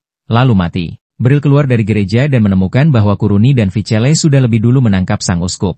Ia berterima kasih kepada mereka, lalu menatap Reveos, mengatakan bahwa dia akan membayar semua dosa keji yang telah diperbuatnya. Reveos tak peduli dan menyatakan bahwa kerajaan Sen akan hancur jika gereja tidak mendapatkan lebih banyak kekuatan. Sebagai orang beriman, adalah tugasnya untuk membuka lebih banyak mukjizat. Beryl terdiam menyaksikan ocehan fanatik itu, tapi misinya resmi selesai. Keesokan harinya, Beryl melaporkan semuanya pada Lucy yang memujinya. Tapi ia masih merasa murung karena tak bisa benar-benar membantu Mewi. Lucy menyuruhnya berhenti mengeluh dan mengajaknya pergi karena telah menyiapkan hadiah sebagai bentuk apresiasi. Ia membawanya ke sebuah rumah cantik di lokasi yang bagus dan mengatakan bahwa rumah itu kini milik Beryl. Beryl terkejut, tapi karena memang berencana membeli rumah, ia menerimanya dengan senang hati. Saat membuka pintu rumah, ia mendapatkan kejutan lain. Mewi sedang mengepel lantai. Beryl bertanya apa yang dia lakukan di sini, dan Lucy menjawab bahwa mulai sekarang Mewi akan tinggal di rumah itu. Beryl bingung, jadi Lucy menjelaskan bahwa Mewi akan masuk ke Akademi Sihir, tapi butuh izin wali untuk itu, dan ia menunjuk Beryl sebagai walinya. Lucy berkata bahwa sudah seharusnya mereka tinggal bersama, lalu memohon pada Mewi untuk percaya pada Beryl karena dia adalah orang dewasa yang benar-benar peduli padanya. Mewi mendengarkan dengan diam, lalu membuka salah satu pintu kamar di depannya dan berkata bahwa dia ingin kamar ini. Adegan dilanjutkan dengan Beryl yang benar-benar senang dengan rumah barunya, hadiah dari temannya, Lucy. Rumah itu memiliki taman yang indah penuh tanaman hijau subur serta bunga merah dan biru, hampir seperti surga. Ada juga kamar mandi yang cantik dan sebuah kolam kecil. Meskipun Beryl tidak kaya, memiliki rumah seperti ini di ibu kota adalah pencapaian besar untuk orang seperti dia. Ia sudah pindah 5 hari yang lalu, tapi masih belum terbiasa. Saat ini, ia sedang menyiapkan sarapan untuk dirinya dan Mewi, tapi bahkan itu terasa agak canggung baginya. Ia tidak benar-benar merasa nyaman, baik saat duduk maupun menjalani hari-hari biasa. Ia memandang ke arah Mewi dan bertanya bagaimana menurutnya soal makanan yang ia buat. Mewi menjawab bahwa semuanya enak. Kemudian Beryl bertanya lagi tentang apa yang ingin ia makan untuk makan siang, dan Mewi mengatakan bahwa apapun tidak masalah, karena ia tidak terlalu peduli. Beryl pun mengangguk dan mengatakan bahwa ia akan mencuci pakaian sebentar. Namun, Mewi dengan cepat berkata bahwa seharusnya ia yang mencuci pakaian. Tapi Beryl tidak mau mengalah. Saat Mewi mencuci, ia bahkan tidak menggunakan sabun, hanya merendam, mengeringkan, dan menjemurnya. Akibatnya, pakaian tetap dalam keadaan kotor. Lalu ia mengatakan bahwa ia ingin menggunakan kamar mandi. Beryl merasa terkejut karena ini sudah ketiga kalinya Mewi meminta izin sebelumnya. Ia menegaskan bahwa rumah ini juga milik Mewi, jadi tidak perlu terlalu sungkan. Adegan kemudian bergeser. Beryl merenung dalam hati dan mengingatkan dirinya bahwa ia punya banyak pengalaman menghadapi anak-anak seusia Mewi selama bekerja di pusat pelatihan. Tapi tinggal bersama anak seperti itu adalah hal yang benar-benar berbeda. Ia merasa bahwa Mewi selalu bersikap terlalu hati-hati, mungkin karena takut padanya. Ia berpikir bahwa ia perlu mencari cara untuk mencairkan suasana, karena Mewi jarang bicara dan selalu terlalu formal. Untuk meringankan suasana, ia memutuskan untuk mengajak Mewi makan sate daging sapi. Ketika ia bertanya pendapatnya, Mewi akhirnya mengatakan bahwa rasanya sangat enak.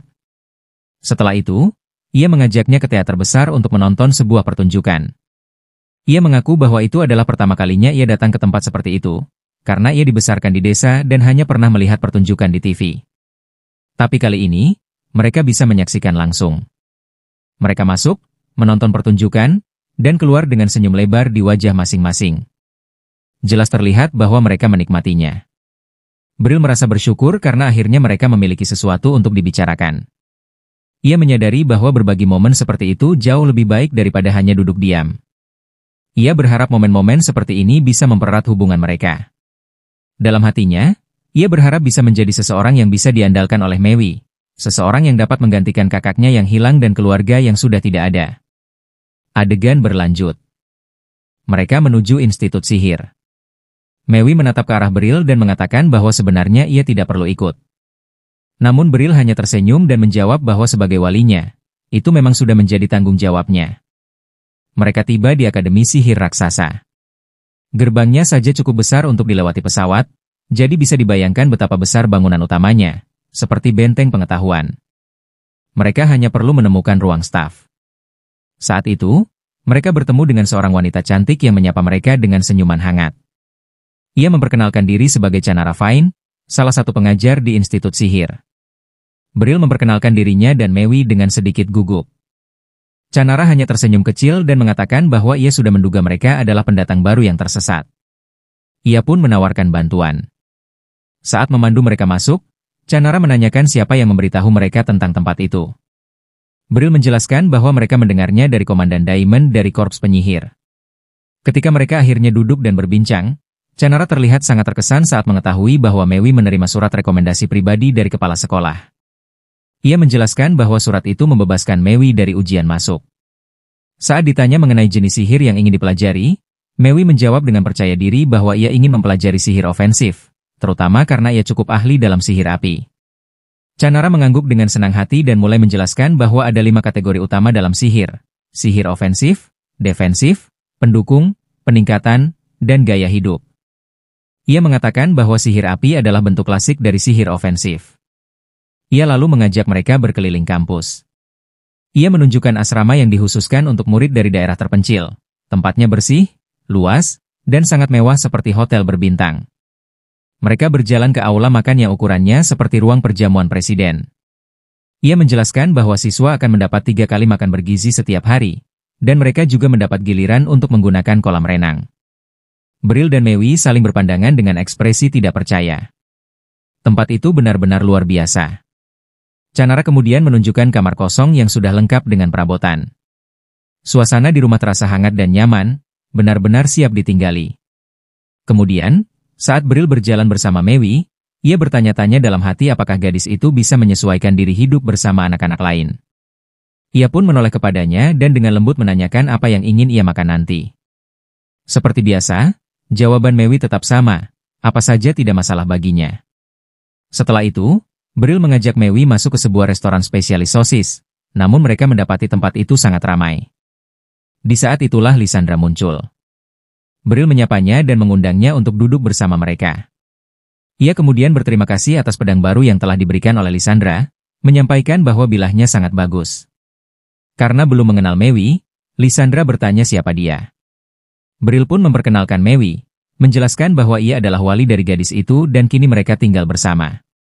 Lisandra menanggapi dengan mengatakan bahwa ia dan Master Bril sudah saling mengenal sejak lama. Bril kemudian bertanya bagaimana keadaan pekerjaan Lisandra. Ia menjawab bahwa saat ini banyak operasi perburuan monster yang dilakukan di sekitar ibu kota, karena memang masa-masa seperti ini selalu ramai. Saat Bril bertanya apakah kemunculan monster itu terjadi secara musiman, Lisandra menjelaskan bahwa hal itu tidak terlalu berkaitan dengan musim, melainkan karena akan ada delegasi dari Svenediardania yang segera datang. Bril tampak terkejut. Lisandra lalu menerangkan bahwa ini adalah pertemuan tahunan antar sekutu, di mana pihak guild ditugaskan membersihkan area dari monster untuk meningkatkan keamanan publik menjelang kunjungan tersebut. Dalam momen itu, Bril mulai menyadari bahwa para petualang memiliki hubungan yang erat dengan negara masing-masing. Setelah mereka menyelesaikan makanan, Bril meminta Mewi untuk pulang lebih dulu karena ia akan pergi ke markas Ordo. Namun sebelum gadis itu pergi, Bril meminta Lysandra untuk memberinya sedikit kata-kata penyemangat karena Mewi akan mulai bersekolah di Akademi Sihir. Lysandra pun mengatakan bahwa di akademi, Mewi akan bersaing dengan para siswa terbaik, dan tidak akan mudah baginya. Mendengar hal itu, Bril merasa kesal karena maksudnya adalah untuk memberi motivasi, bukan malah membuat gadis itu ketakutan. Lysandra kemudian menambahkan bahwa karena walinya adalah master hebat seperti Bril, maka Mewi tidak punya pilihan selain untuk menang. Namun Bril dengan rendah hati membalas bahwa ia hanyalah pria tua biasa, tidak istimewa. Setelah Mewi pergi, Lysandra berbicara dengan Bril, mengatakan bahwa gadis itu memiliki potensi besar dan akan melangkah jauh. Lalu adegan bergeser ke percakapan antara Bril dan Alucia. Ia memberitahu bahwa kini Mewi telah resmi masuk ke Akademi Sihir, dan ia sedang mempertimbangkan apakah sebaiknya gadis itu tinggal di asrama atau tetap bersamanya. Alucia terlihat kaget mendengarnya. Bril pun menjelaskan bahwa ia telah ditunjuk sebagai wali Mewi dan rumah tempat mereka tinggal sekarang adalah pemberian dari Lucy. Tak lama kemudian, Canara bergabung dan menyampaikan bahwa asrama adalah pilihan terbaik saat ini. Tidak perlu menempuh perjalanan jauh dan makanan pun disediakan. Bahkan Visele pernah berkata bahwa tinggal di asrama sangat menyelamatkannya. Meski mendengarkan saran mereka, Bril tetap merasa khawatir apakah Mewi bisa menyesuaikan diri hidup bersama orang lain. Saat itulah seorang teman Bril muncul dan mengatakan bahwa terkadang, keluar dari zona nyaman dan menyelami pengalaman baru adalah cara terbaik untuk tumbuh. Perkataan itu mulai masuk akal bagi Bril, dan ia mulai merasa bahwa mungkin asrama memang pilihan terbaik untuk Mewi. Meskipun begitu, ia memutuskan untuk meminta pendapat Lucy terlebih dahulu. Di waktu yang sama, Fichel datang menemui Lucy dan menyerahkan laporan yang telah selesai. Lucy meminta maaf karena membuatnya harus datang jauh-jauh, lalu bertanya apakah dulu Fichel tinggal di asrama saat belajar di Akademi Sihir. Fichel menjawab bahwa tentu saja ia pernah tinggal di sana. Tempatnya nyaman, jadi tak ada alasan untuk tidak tinggal di situ. Ia kemudian bertanya mengapa Lucy menanyakan hal itu. Lucy menjelaskan bahwa itu karena Mewi, gadis berbakat yang masih belum jelas akan tinggal di mana. Ia juga memberitahu Bril bahwa mereka kekurangan tenaga pengajar hebat, sehingga berencana merekrut Fichel sebagai guru di institut. Mendengar itu, Bril sangat senang karena ia tahu betul kemampuan Fichel. Lucy lalu kembali berbicara tentang Mewi, bertanya apakah ia akan tinggal di asrama atau tetap bersama Bril. Namun Bril tidak menjawab dan justru buru-buru pergi.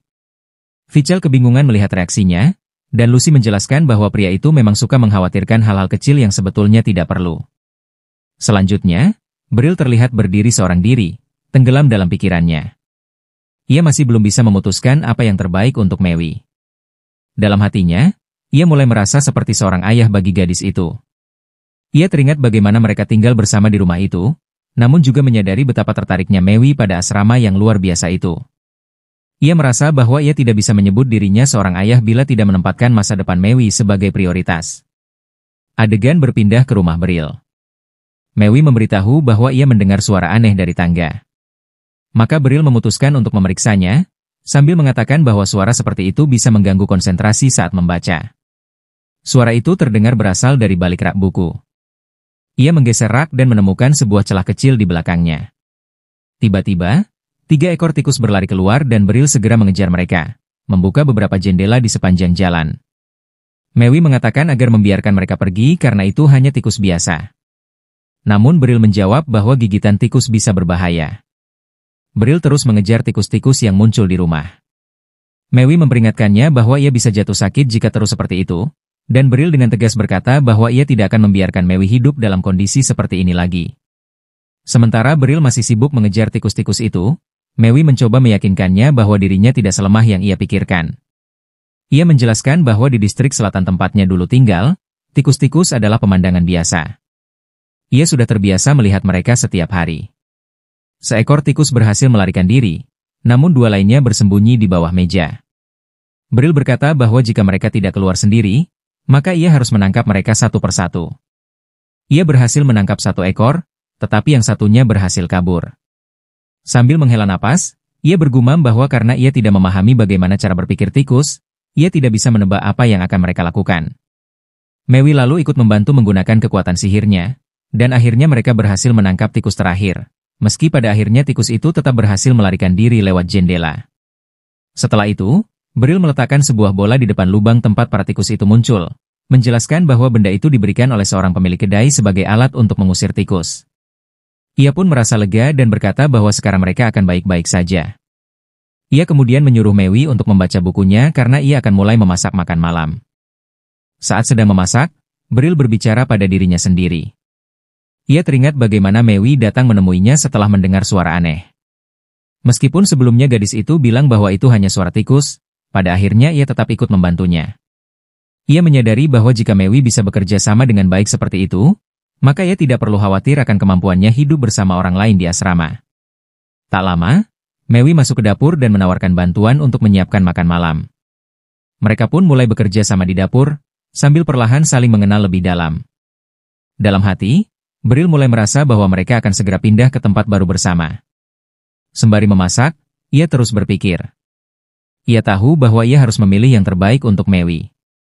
Rumah ini akan menjadi tempat yang bisa selalu ia datangi kembali saat libur musim panas, atau saat tahun baru.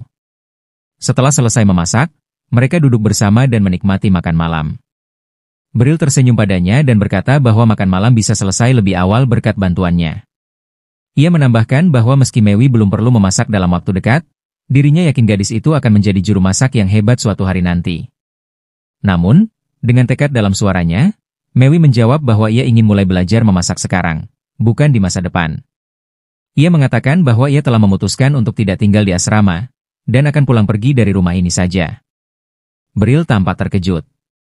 Ia mencoba menjelaskan bahwa tinggal di asrama akan lebih baik baginya, lebih mudah pergi ke kelas, makanan yang bergizi tersedia, dan ia bisa berteman dengan anak-anak sebayanya. Namun Mewi memotong dengan suara tegas, mengatakan bahwa ia sudah memutuskan untuk tinggal di sini. Ia mengaku tidak mengerti maksud Beril yang menyuruhnya membiarkan orang lain memanjakannya.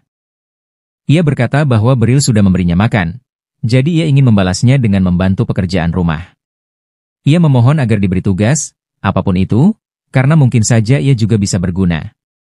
Ia menambahkan dengan senyum kecil bahwa jika ada tikus muncul saat ia tidak di rumah ini akan kacau. Lalu ia menambahkan bahwa Beril selalu menanyakan apa yang ingin ia makan, dan sekarang ia ingin sesuatu yang hangat. Beril terkekeh pelan, lalu berkata bahwa mereka akan membuat sup, hotpot, dan fu setiap hari.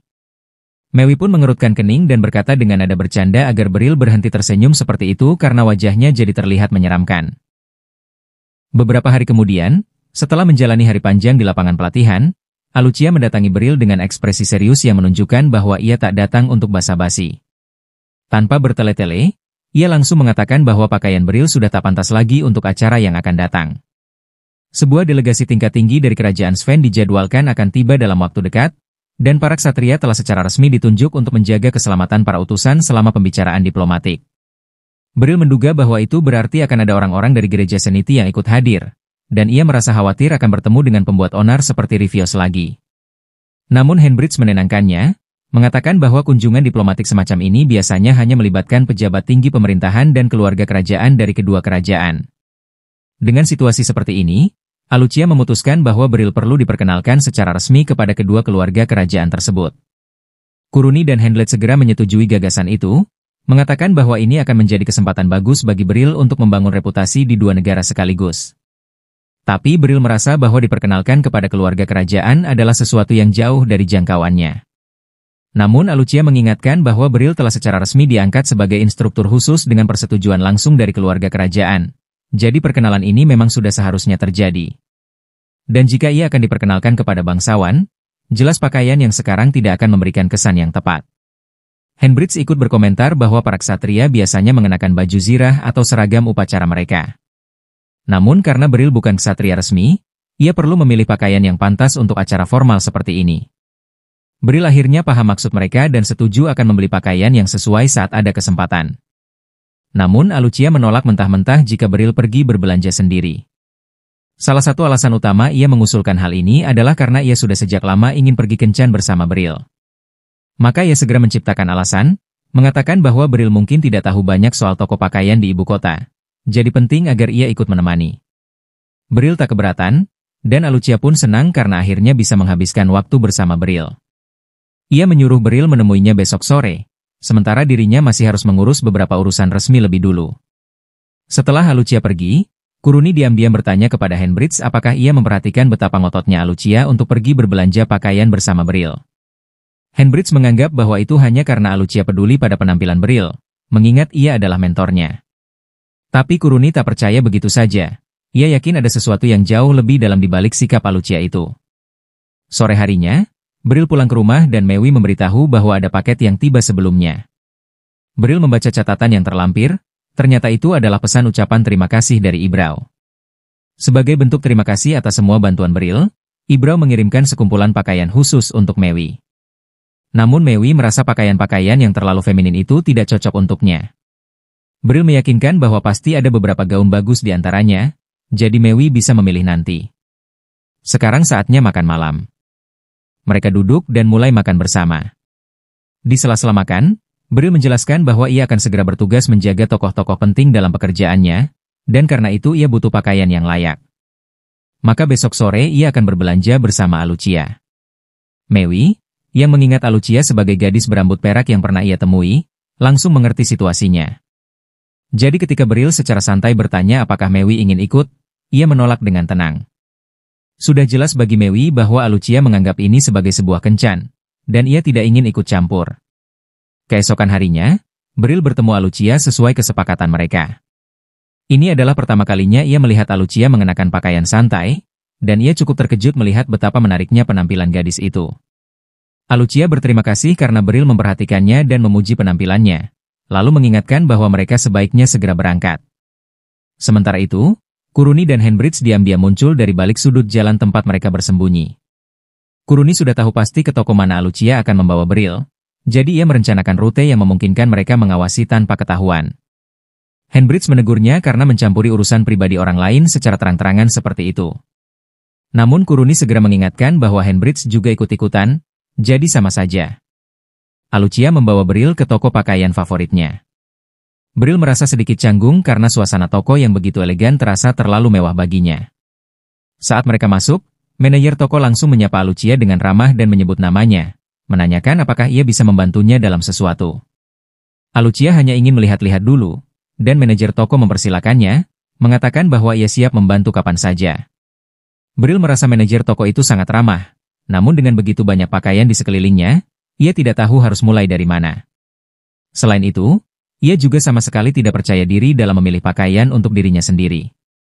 Ia pun memutuskan untuk mempercayakan pilihan pada Alucia. Namun ketika Alucia akhirnya memilih satu set pakaian, Bril terkejut karena selera fashion Alucia ternyata lebih buruk dari dirinya sendiri. Manajer toko memuji pilihannya, namun Bril tahu itu hanya basa-basi demi penjualan. Ia membayangkan dirinya mengenakan pakaian itu di hadapan keluarga kerajaan dan tahu ia akan menjadi bahan tertawaan. Maka ia menyarankan agar mereka terus mencari. Akhirnya, Bril memberanikan diri untuk memilih sendiri. Ia menemukan setelan jas sederhana yang terlihat nyaman dan rapi, persis seperti yang ia inginkan. Alucia merasa pilihannya terlalu polos, tapi tetap menghormati keputusan Bril. Ia meminta agar pakaian itu disimpan dulu karena mereka ingin mengunjungi beberapa toko lain sebelum membuat keputusan akhir. Padahal, sejujurnya, Bril sebenarnya sudah mantap dengan pilihannya. Namun ia menghargai usaha Alucia dan tak ingin mengabaikan niat baiknya. Setelah keluar dari toko, Alucia mengusulkan agar mereka makan siang dulu sebelum lanjut belanja. Mereka pun menuju ke kafe favorit Alucia, tempat yang cukup mewah dibandingkan dengan yang biasa dikunjungi Bril, tapi ia tidak keberatan. Sementara itu, Kuruni dan Henbridge masih mengamati mereka dari meja terdekat. Kuruni semakin bersemangat menyaksikan petualangan romantis Alucia yang jarang terjadi. Bagi Alucia sendiri, semuanya terasa sempurna. Belanja bersama, makan siang di kafe elegan, semua seperti kencan sungguhan yang membuat hatinya berdebar. Kuruni dan Henbridge pun mengakui bahwa mereka belum pernah melihat Alucia sebahagia ini. Kuruni menduga ini karena ia sedang bersama Bril, tapi Henbridge malah menggoda. Kalau kencan cuma berarti belanja dan makan, bukankah mereka berdua juga sedang kencan? Malam harinya, Bril dan Alucia pulang dari perjalanan mereka. Bril meminta maaf karena meski sudah ke banyak toko, ia akhirnya tetap membeli pakaian dari toko pertama. Tapi Alucia meyakinkan bahwa tidak masalah selama ia merasa puas. Baginya, hari ini sangat menyenangkan. Setelah berpisah, Alucia berdiri diam melihat Bril pergi. Henbridge dan Kuruni masih mengintai dari kejauhan. Merasa banyak pertanyaan mengganjal, Henbridge akhirnya maju dan menyapa Alucia secara langsung. Ia mengaku bahwa mereka mengikutinya sepanjang hari, tapi Alucia tidak mempermasalahkannya karena ia tidak melakukan sesuatu yang ia sesali. Setelah itu, Henbridge bertanya satu hal penting, bagaimana sebenarnya perasaan Alucia terhadap Beryl. Keesokan harinya, Kuruni mendatangi Henbridge di lapangan latihan dan meminta maaf karena setelah Henbridge muncul di hadapan Alucia kemarin, ia panik dan kabur meninggalkannya.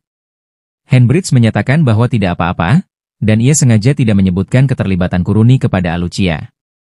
Justru itu membuat Kuruni makin merasa bersalah karena ia yang menyeret Henbridge untuk ikut dari awal. Tak lama, Alucia datang dan menyapa Henbridge seperti biasa.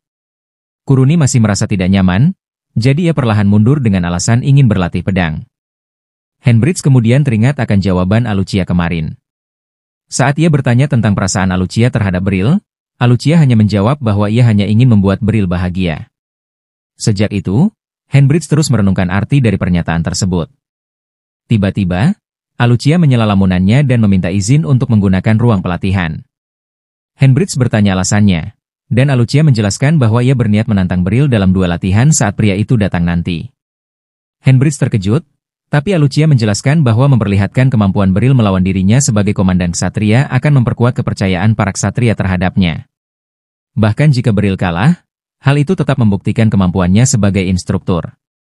Meski memahami logikanya, Henbridge merasa bahwa itu bukan satu-satunya alasan Alucia melakukan ini. Alucia pun mengaku bahwa jika ia menang, ia berniat menyampaikan sebuah keinginan pribadi kepada Beryl, meski ia tidak bersedia menjelaskan lebih jauh. Ia lalu pergi untuk bersiap. Setelah kepergian Alucia, Kuruni kembali dan ingin tahu apa yang dibicarakan Henbridge dengannya. Henbridge pun memberitahunya bahwa Alucia berniat menantang Beryl, dan jika ia menang, ia akan menyampaikan sebuah keinginan pribadi. Kuruni langsung panik, karena ia yakin itu berarti Alucia akan menyatakan perasaannya kepada Beryl.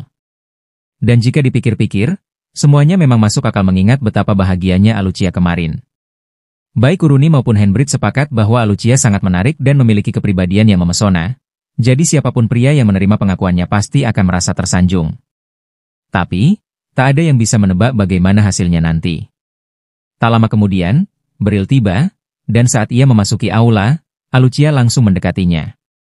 Beryl terkejut melihatnya di sini karena biasanya Alucia sibuk dengan tugas-tugas lain pada jam seperti ini. Maka, ia bertanya apakah Alucia datang untuk latihan tambahan. Alucia menjawab bahwa memang itu tujuannya. Ia ingin berduel dengan Beryl, meskipun itu bukan jawaban yang Beryl harapkan. Alucia menyebutkan bahwa ia ingin mendapatkan pengalaman tempur praktis sebelum delegasi tiba. Dan karena alasan itu cukup masuk akal, Beryl tak melihat alasan untuk menolak. Ia pun menyetujui pertandingan tersebut. Keduanya mengambil pedang latihan dan bersiap di posisi masing-masing. Meski Alucia adalah komandan ksatria, Beryl menyadari peluangnya untuk menang sangat kecil. Namun, karena ini hanya latihan demi kepentingan Alucia, ia tak masalah jika berada dalam posisi kalah. Sebelum duel dimulai, Alucia memperingatkan Beryl bahwa ia dijuluki petir karena kecepatan serangannya. Jadi Beryl harus tetap waspada. Begitu pertarungan dimulai, Alucia langsung menunjukkan kecepatannya yang luar biasa. Beryl berhasil menangkis serangan pertamanya, sebuah pencapaian luar biasa mengingat sebagian besar lawannya bahkan tak bisa mengikuti gerakannya. Meski begitu, Beryl tetap gugup karena belum pernah menghadapi seseorang secepat ini. Alucia melanjutkan dengan serangkaian tebasan cepat, namun Beryl menangkis semuanya dan tetap bertahan. Ia mulai menyadari betapa kerasnya Alucia berlatih di sela-sela tanggung jawabnya sebagai komandan, serta bagaimana celah-celah dalam tekniknya kini nyaris tak ada. Beryl tahu bahwa ia tak bisa terus-menerus bertahan, jadi ia beralih menyerang. Tapi Alucia dengan mudah mengimbanginya dan perlahan memojokkannya. Ia harus mengamati setiap gerakan kecil dengan saksama agar bisa menemukan celah. Dan saat Alucia kembali menyerang, Beryl akhirnya melihat kelemahan kecil dalam posisinya, memungkinkan dia untuk memprediksi serangan berikutnya dan menangkisnya dengan sukses. Meski begitu, kecepatan Alucia tetap membuatnya kesulitan. Bahkan, karena presisi gerakannya, Beryl tak bisa mendaratkan satupun pukulan bersih. Beryl sadar ia tak mungkin menang jika bertarung dengan cara biasa. Tapi tak ada yang melarangnya bertarung dengan cara curang. Saat Alucia kembali menerjangnya, ia menyadari sisi tubuh Beryl terbuka dan bersiap untuk menyerang. Namun, sebelum ia bisa melancarkan serangan, Beryl dengan cepat menarik jaketnya dan melemparkannya ke tanah. Itu berarti Beryl menang. Kuruni bertanya-tanya apakah boleh saja menang dengan cara seperti itu, tapi Henbridge mengingatkannya bahwa pertempuran nyata tak punya aturan. Lagi pula, hanya Beryl yang mungkin bisa melakukan manuver seperti itu terhadap Alucia. Alucia dengan sportif mengakui kekalahannya, dan Beryl berkomentar bahwa Alucia terlalu bertarung dengan kehormatan. Dalam pertempuran nyata, musuh akan memanfaatkan segala celah, baik adil maupun tidak, jadi harus siap menghadapinya. Saat jam berdentang, Beryl mengumumkan bahwa ia akan pergi makan siang. Setelah ia pergi, Henbridge dan Kuruni mendekati Alucia. Kuruni menganggap pertarungan tadi luar biasa, tapi ia tetap ingin memastikan apakah benar Alucia berniat mengungkapkan perasaannya kepada Beryl jika ia menang. Alucia berpura-pura terkejut dan berkata bahwa ia hanya ingin mengajak Beryl berbelanja lagi. Kuruni merasa malu karena menyangka Alucia memiliki perasaan romantis terhadap Beryl, lalu pergi dengan canggung. Namun setelah Kuruni pergi, Henbridge menanyakan hal yang sama. Akhirnya, Alucia mengakui bahwa ia memang ingin menyatakan perasaannya pada Beryl. Ia sangat peduli dengan kebahagiaannya dan ingin menjadi orang yang bertanggung jawab atas kebahagiaan itu. Tapi jika tidak berhasil, ia bersedia menerima kenyataan bahwa Beryl mungkin akan bahagia dengan orang lain. Malam harinya, Beryl menceritakan pada Mewi tentang duel melawan Alucia dan bagaimana ia nyaris tak mampu mengimbanginya. Ia mengakui bahwa sangat memuaskan melihat muridnya berusaha begitu keras. Tapi dari cara Beryl menceritakannya, Mewi merasa bahwa bagi Alucia, itu bukan sekadar sesi latihan biasa. Mewi mencoba menjelaskan bahwa Alucia jelas memiliki perasaan pada Beryl. Tapi Beryl segera memotong kalimatnya di tengah jalan. Ia sudah tahu kemana arah pembicaraan ini, tapi tak ingin mendengarnya. Alucia adalah muridnya, dan lagi pula, perbedaan usia mereka sangat besar. Jadi, apapun yang Mewi pikirkan, lebih baik tidak diucapkan. Mewi melihat bahwa Beryl hanya berpegang pada alasan yang sangat sepele. Setelah itu, Beryl menyiapkan makan malam untuk Mewi dan tampak menikmati minumannya dengan sungguh-sungguh. Mewi terkejut melihat betapa ia menikmati minuman itu, tapi alasannya adalah karena minuman itu terasa menyegarkan. Namun, Mewi berpendapat bahwa minuman di bar-bar jauh lebih enak karena disajikan dalam keadaan sangat dingin. Mewi kemudian menunjuk adanya retakan pada gelasnya, dan Beryl mengaku tahu karena ia sempat menjatuhkannya saat mencuci. Ia berkata bahwa retakan itu tidak masalah sama sekali dan dia masih bisa meminumnya. Beryl kemudian bertanya pada Mewi tentang apa saja yang sudah didapatkannya dari institusi sihir. Mewi memperlihatkan pakaian seragam yang diberikan institusi beserta beberapa buku pinjaman, yang berjanji akan ia kembalikan setelah selesai dan berjanji tidak akan mengotori buku-buku itu. Beryl mengingat bahwa para murid di sana biasanya membawa tas sekolah dan memperhatikan bahwa Mewi belum memilikinya. Ia bertanya apakah Mewi belum menerima tas sekolah. Mewi menjawab bahwa memang belum, dan dia pikir institusi itu tidak menyediakan tas. Mewi juga tidak merasa ada masalah dengan tasnya karena tasnya bisa memuat semua barang yang dibutuhkan. Namun Beryl tidak puas dengan jawaban itu dan bersikeras bahwa dia harus membelikannya tas sebelum masa studinya dimulai. Mewi merasa tidak perlu membelikannya tas. Selanjutnya, cerita bergeser ke kantor Lysandra, di mana Megan memberitahunya tentang seekor monster yang terpojok di hutan dekat ibu kota. Dan yang bertanggung jawab menangani hal ini adalah para prajurit peringkat platinum. Naido melihat bahwa mereka belum mengambil tindakan tegas dan memerlukan bantuan. Namun Lysandra merasa ragu apakah pergi ke sana bisa benar-benar membantu. Tiba-tiba salah satu penjaga datang untuk memberitahu Lysandra bahwa ada pengunjung yang menemuinya. Cerita kembali ke Beryl yang sedang pergi ke toko tas untuk membeli tas sekolah bagi Mewi. Seorang penjaga mendekatinya dan bertanya apa yang dia cari. Beryl menjawab ingin membeli tas sekolah.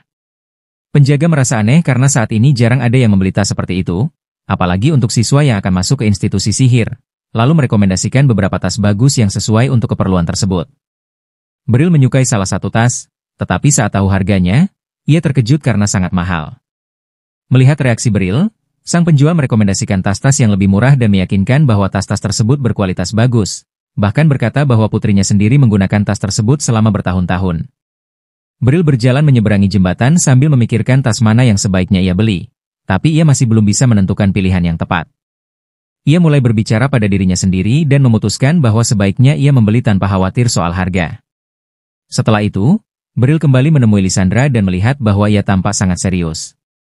Ia bertanya apakah ada masalah. Lysandra sedang mempertimbangkan untuk mengambil sebuah tugas yang sulit karena sifatnya seperti petualangan. Ia berkata bahwa ia belum pernah bersikap egois sebelumnya dan meminta bantuan Beryl. Yakin jika ia melakukan ini, ia pasti akan berhasil dalam misinya. Namun, Bril merasa dirinya tidak akan banyak membantu karena ia tahu tugas itu sangat sulit. Tapi Lisandra menawarkan hadiah sebagai imbalannya. Bril ingin tahu lebih banyak tentang misi tersebut dan mereka pun menuju ke lokasi. Bril ingin memastikan bahwa misinya adalah menangkap seekor kuda hidup. Lisandra mengonfirmasi hal itu dan berkata bahwa kuda itu akan dipersembahkan kepada keluarga kerajaan saat kunjungan berikutnya. Bril bertanya apakah Lisandra disewa oleh seseorang dari keluarga kerajaan, dan dia juga mengonfirmasi hal itu serta mengatakan bahwa dia sudah mendapatkan izin dari sistem untuk meminjam kuda itu demi alasan keamanan, dan bahkan Alucia telah memberikan persetujuannya. Namun sebenarnya, Lisandra sedang membantu Bril karena ia tahu Bril memiliki banyak keinginan dan sedang mencari pekerjaan. Lisandra merasa waktu ini tepat untuknya, dan itu membuatnya senang. Kemudian Lisandra bergerak ke arah para penjaga yang sedang memojokkan kuda tersebut dan memberitahu mereka bahwa memang benar kuda itu ada di dalam hutan. Ia meminta mereka untuk mengepung area itu dan menyerahkan hutan tersebut kepada dirinya dan Bril. Lisandra memberikan beberapa perlengkapan kepada Bril yang bisa membantunya menangkap kuda tersebut. Mereka mengemas barang-barang mereka dan melanjutkan perjalanan. Saat memasuki hutan, mereka memeriksa jebakan yang dipasang untuk kuda itu, tapi tidak menemukan kuda dimanapun. Lalu Lisandra menemukan jejaknya dan mereka mengikuti sampai tiba di sebuah sungai, tempat mereka melihat bekas tapak kuku. Lisandra memperlihatkan peta dan menemukan ada sungai lain yang dekat dengan lokasi mereka, lalu menyarankan untuk memasang jebakan di sana.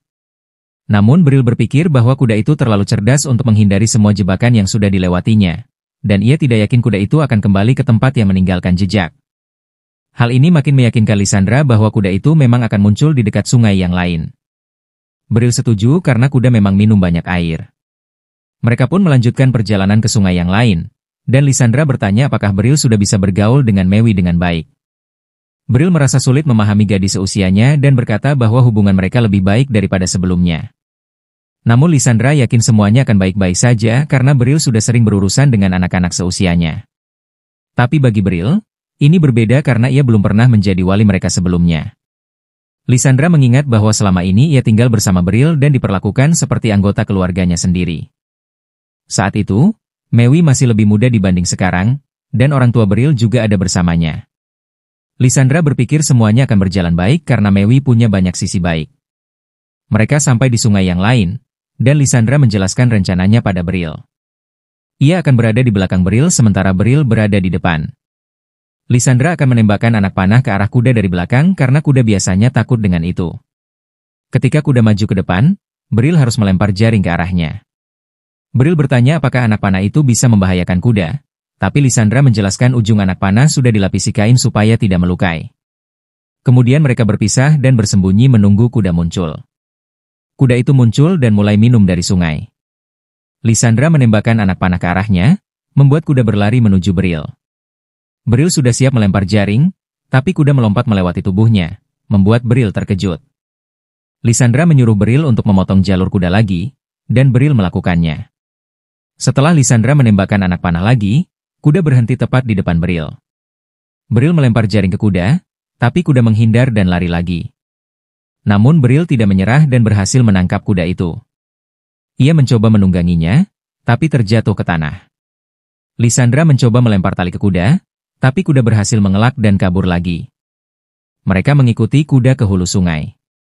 Lisandra bergerak ke depan untuk memotong jalur kuda, menunjukkan senjatanya, membuat kuda berbelok dan lari ke arah berlawanan. Tapi kuda melompat tinggi dan mendarat di sebuah batu jauh dari mereka, sehingga mereka tidak bisa menjangkaunya. Namun batu tempat kuda berdiri itu runtuh, membuat kuda dan batu itu jatuh ke tanah. Bril melompat tinggi untuk menyelamatkan kuda, dan ikut terjatuh di batu yang sama. Tidak ada yang terluka, tapi kuda menjadi makin marah. Bril mencoba menenangkannya dengan mengatakan bahwa ia tidak berniat menyakitinya. Bril mulai bertanya-tanya bagaimana caranya keluar dari situ, merasa sulit untuk melakukannya, dan jika berhasil, ia bisa terbawa arus sungai. Kemudian Bril mengeluarkan pedangnya, menebang pohon, dan membuat jalan agar mereka bisa menyeberang ke tepi sungai yang lain. Bril hampir jatuh dari jalur itu, tapi diselamatkan oleh kuda. Kekaguman Bril pada kuda itu semakin bertambah. Saat mereka sampai di tepi sungai, Lisandra datang dan bertanya bagaimana Bril bisa sampai di sana. Lisandra sendiri harus memotong jalannya melalui dasar sungai dan berlari cepat hingga terengah-engah. Ia senang Bril baik-baik saja dan mengira Bril sudah menjinakkan kudanya. Tapi Bril merasa ia hanya kelelahan karena banyak berlari. Cerita beralih ke Naido, yang berterima kasih kepada Bril karena sekali lagi berhasil menyelamatkan reputasi guild petualang. Permintaan kerajaan ini bisa menentukan keberhasilan atau kegagalan reputasi guild. Kemudian Lysandra memberikan sejumlah uang sebagai hadiah untuk Bril, dan Naido menerima kuda itu sebelum pergi. Lysandra mengatakan hari itu sangat menyenangkan bersama Bril, tapi ia sedikit cemburu pada Mewi. Namun sekarang ia berniat mendukung Mewi karena gadis itu tulus dan perhatian pada orang lain. Lysandra mengatakan mungkin ada sesuatu yang baik menunggu Bril saat ia pulang, yang membuat Bril terkejut. Setelah itu Bril pulang setelah membeli tas untuk Mewi. Mewi masuk dari luar dan terkejut melihat tas itu. Bril mengatakan tas itu untuk institusinya. Mewi sangat senang dan tidak percaya ia punya tas seperti itu. Ia mencoba memakainya dan tas itu sangat cocok.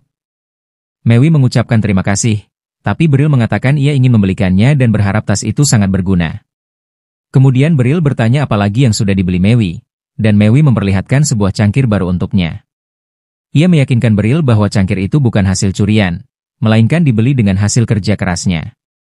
Bril teringat apa yang dikatakan Lysandra tentang Mewi yang mencari pekerjaan karena tahu banyak jenis pekerjaan. Lysandra membantunya mendapat pekerjaan mencuci piring, dan Mewi membeli cangkir itu untuk Bril karena cangkir lamanya sudah retak, lalu meminta Bril mencobanya. Bril minum dari cangkir itu dan terkejut karena rasanya sangat berbeda. Mewi memperhatikan bahwa minum dari cangkir keramik lebih enak daripada cangkir kayu, dan ia pikir Bril sangat menikmati minumannya, jadi ia membelinya sebagai hadiah untuk Bril. Bril bertanya lagi apakah Mewi benar-benar mendapat pekerjaan hanya untuk membeli cangkir itu. Mewi menjelaskan saat ia masuk ke institut sihir, ia tidak bisa berbuat banyak di rumah, dan urusan rumah tangga menumpuk pada Bril. Tapi minum dari cangkir itu mungkin bisa mengurangi kelelahan Bril. Bril kembali menikmati minumannya. Cerita beralih ke tempat para murid yang sedang dipindahkan ke institut sihir. Bril mengantar Mewi dan mengucapkan selamat tinggal padanya saat ia pergi bekerja. Kereta datang, Mewi masuk, dan Bril mengucapkan selamat tinggal. Cerita beralih ke aula latihan Bril, tempat Kuruni datang dan memperhatikan bahwa hari ini Bril tampak bahagia karena hari itu adalah hari bersejarah baginya. Kemudian Alucia bergabung dengan mereka dan memberitahu Bril bahwa pemimpin dan wakil dari 7 gereja akan datang dan ingin bertemu dengan rekan mereka di sini. Alucia dan Darut akan menghadiri pertemuan itu dan menanyakan apakah Bril ingin ikut. Namun, Bril berpikir dalam hati bahwa dia sama sekali tidak tahu bagaimana menyelesaikan masalah mereka dengan Rivios dan teringat apa yang terjadi sebelumnya.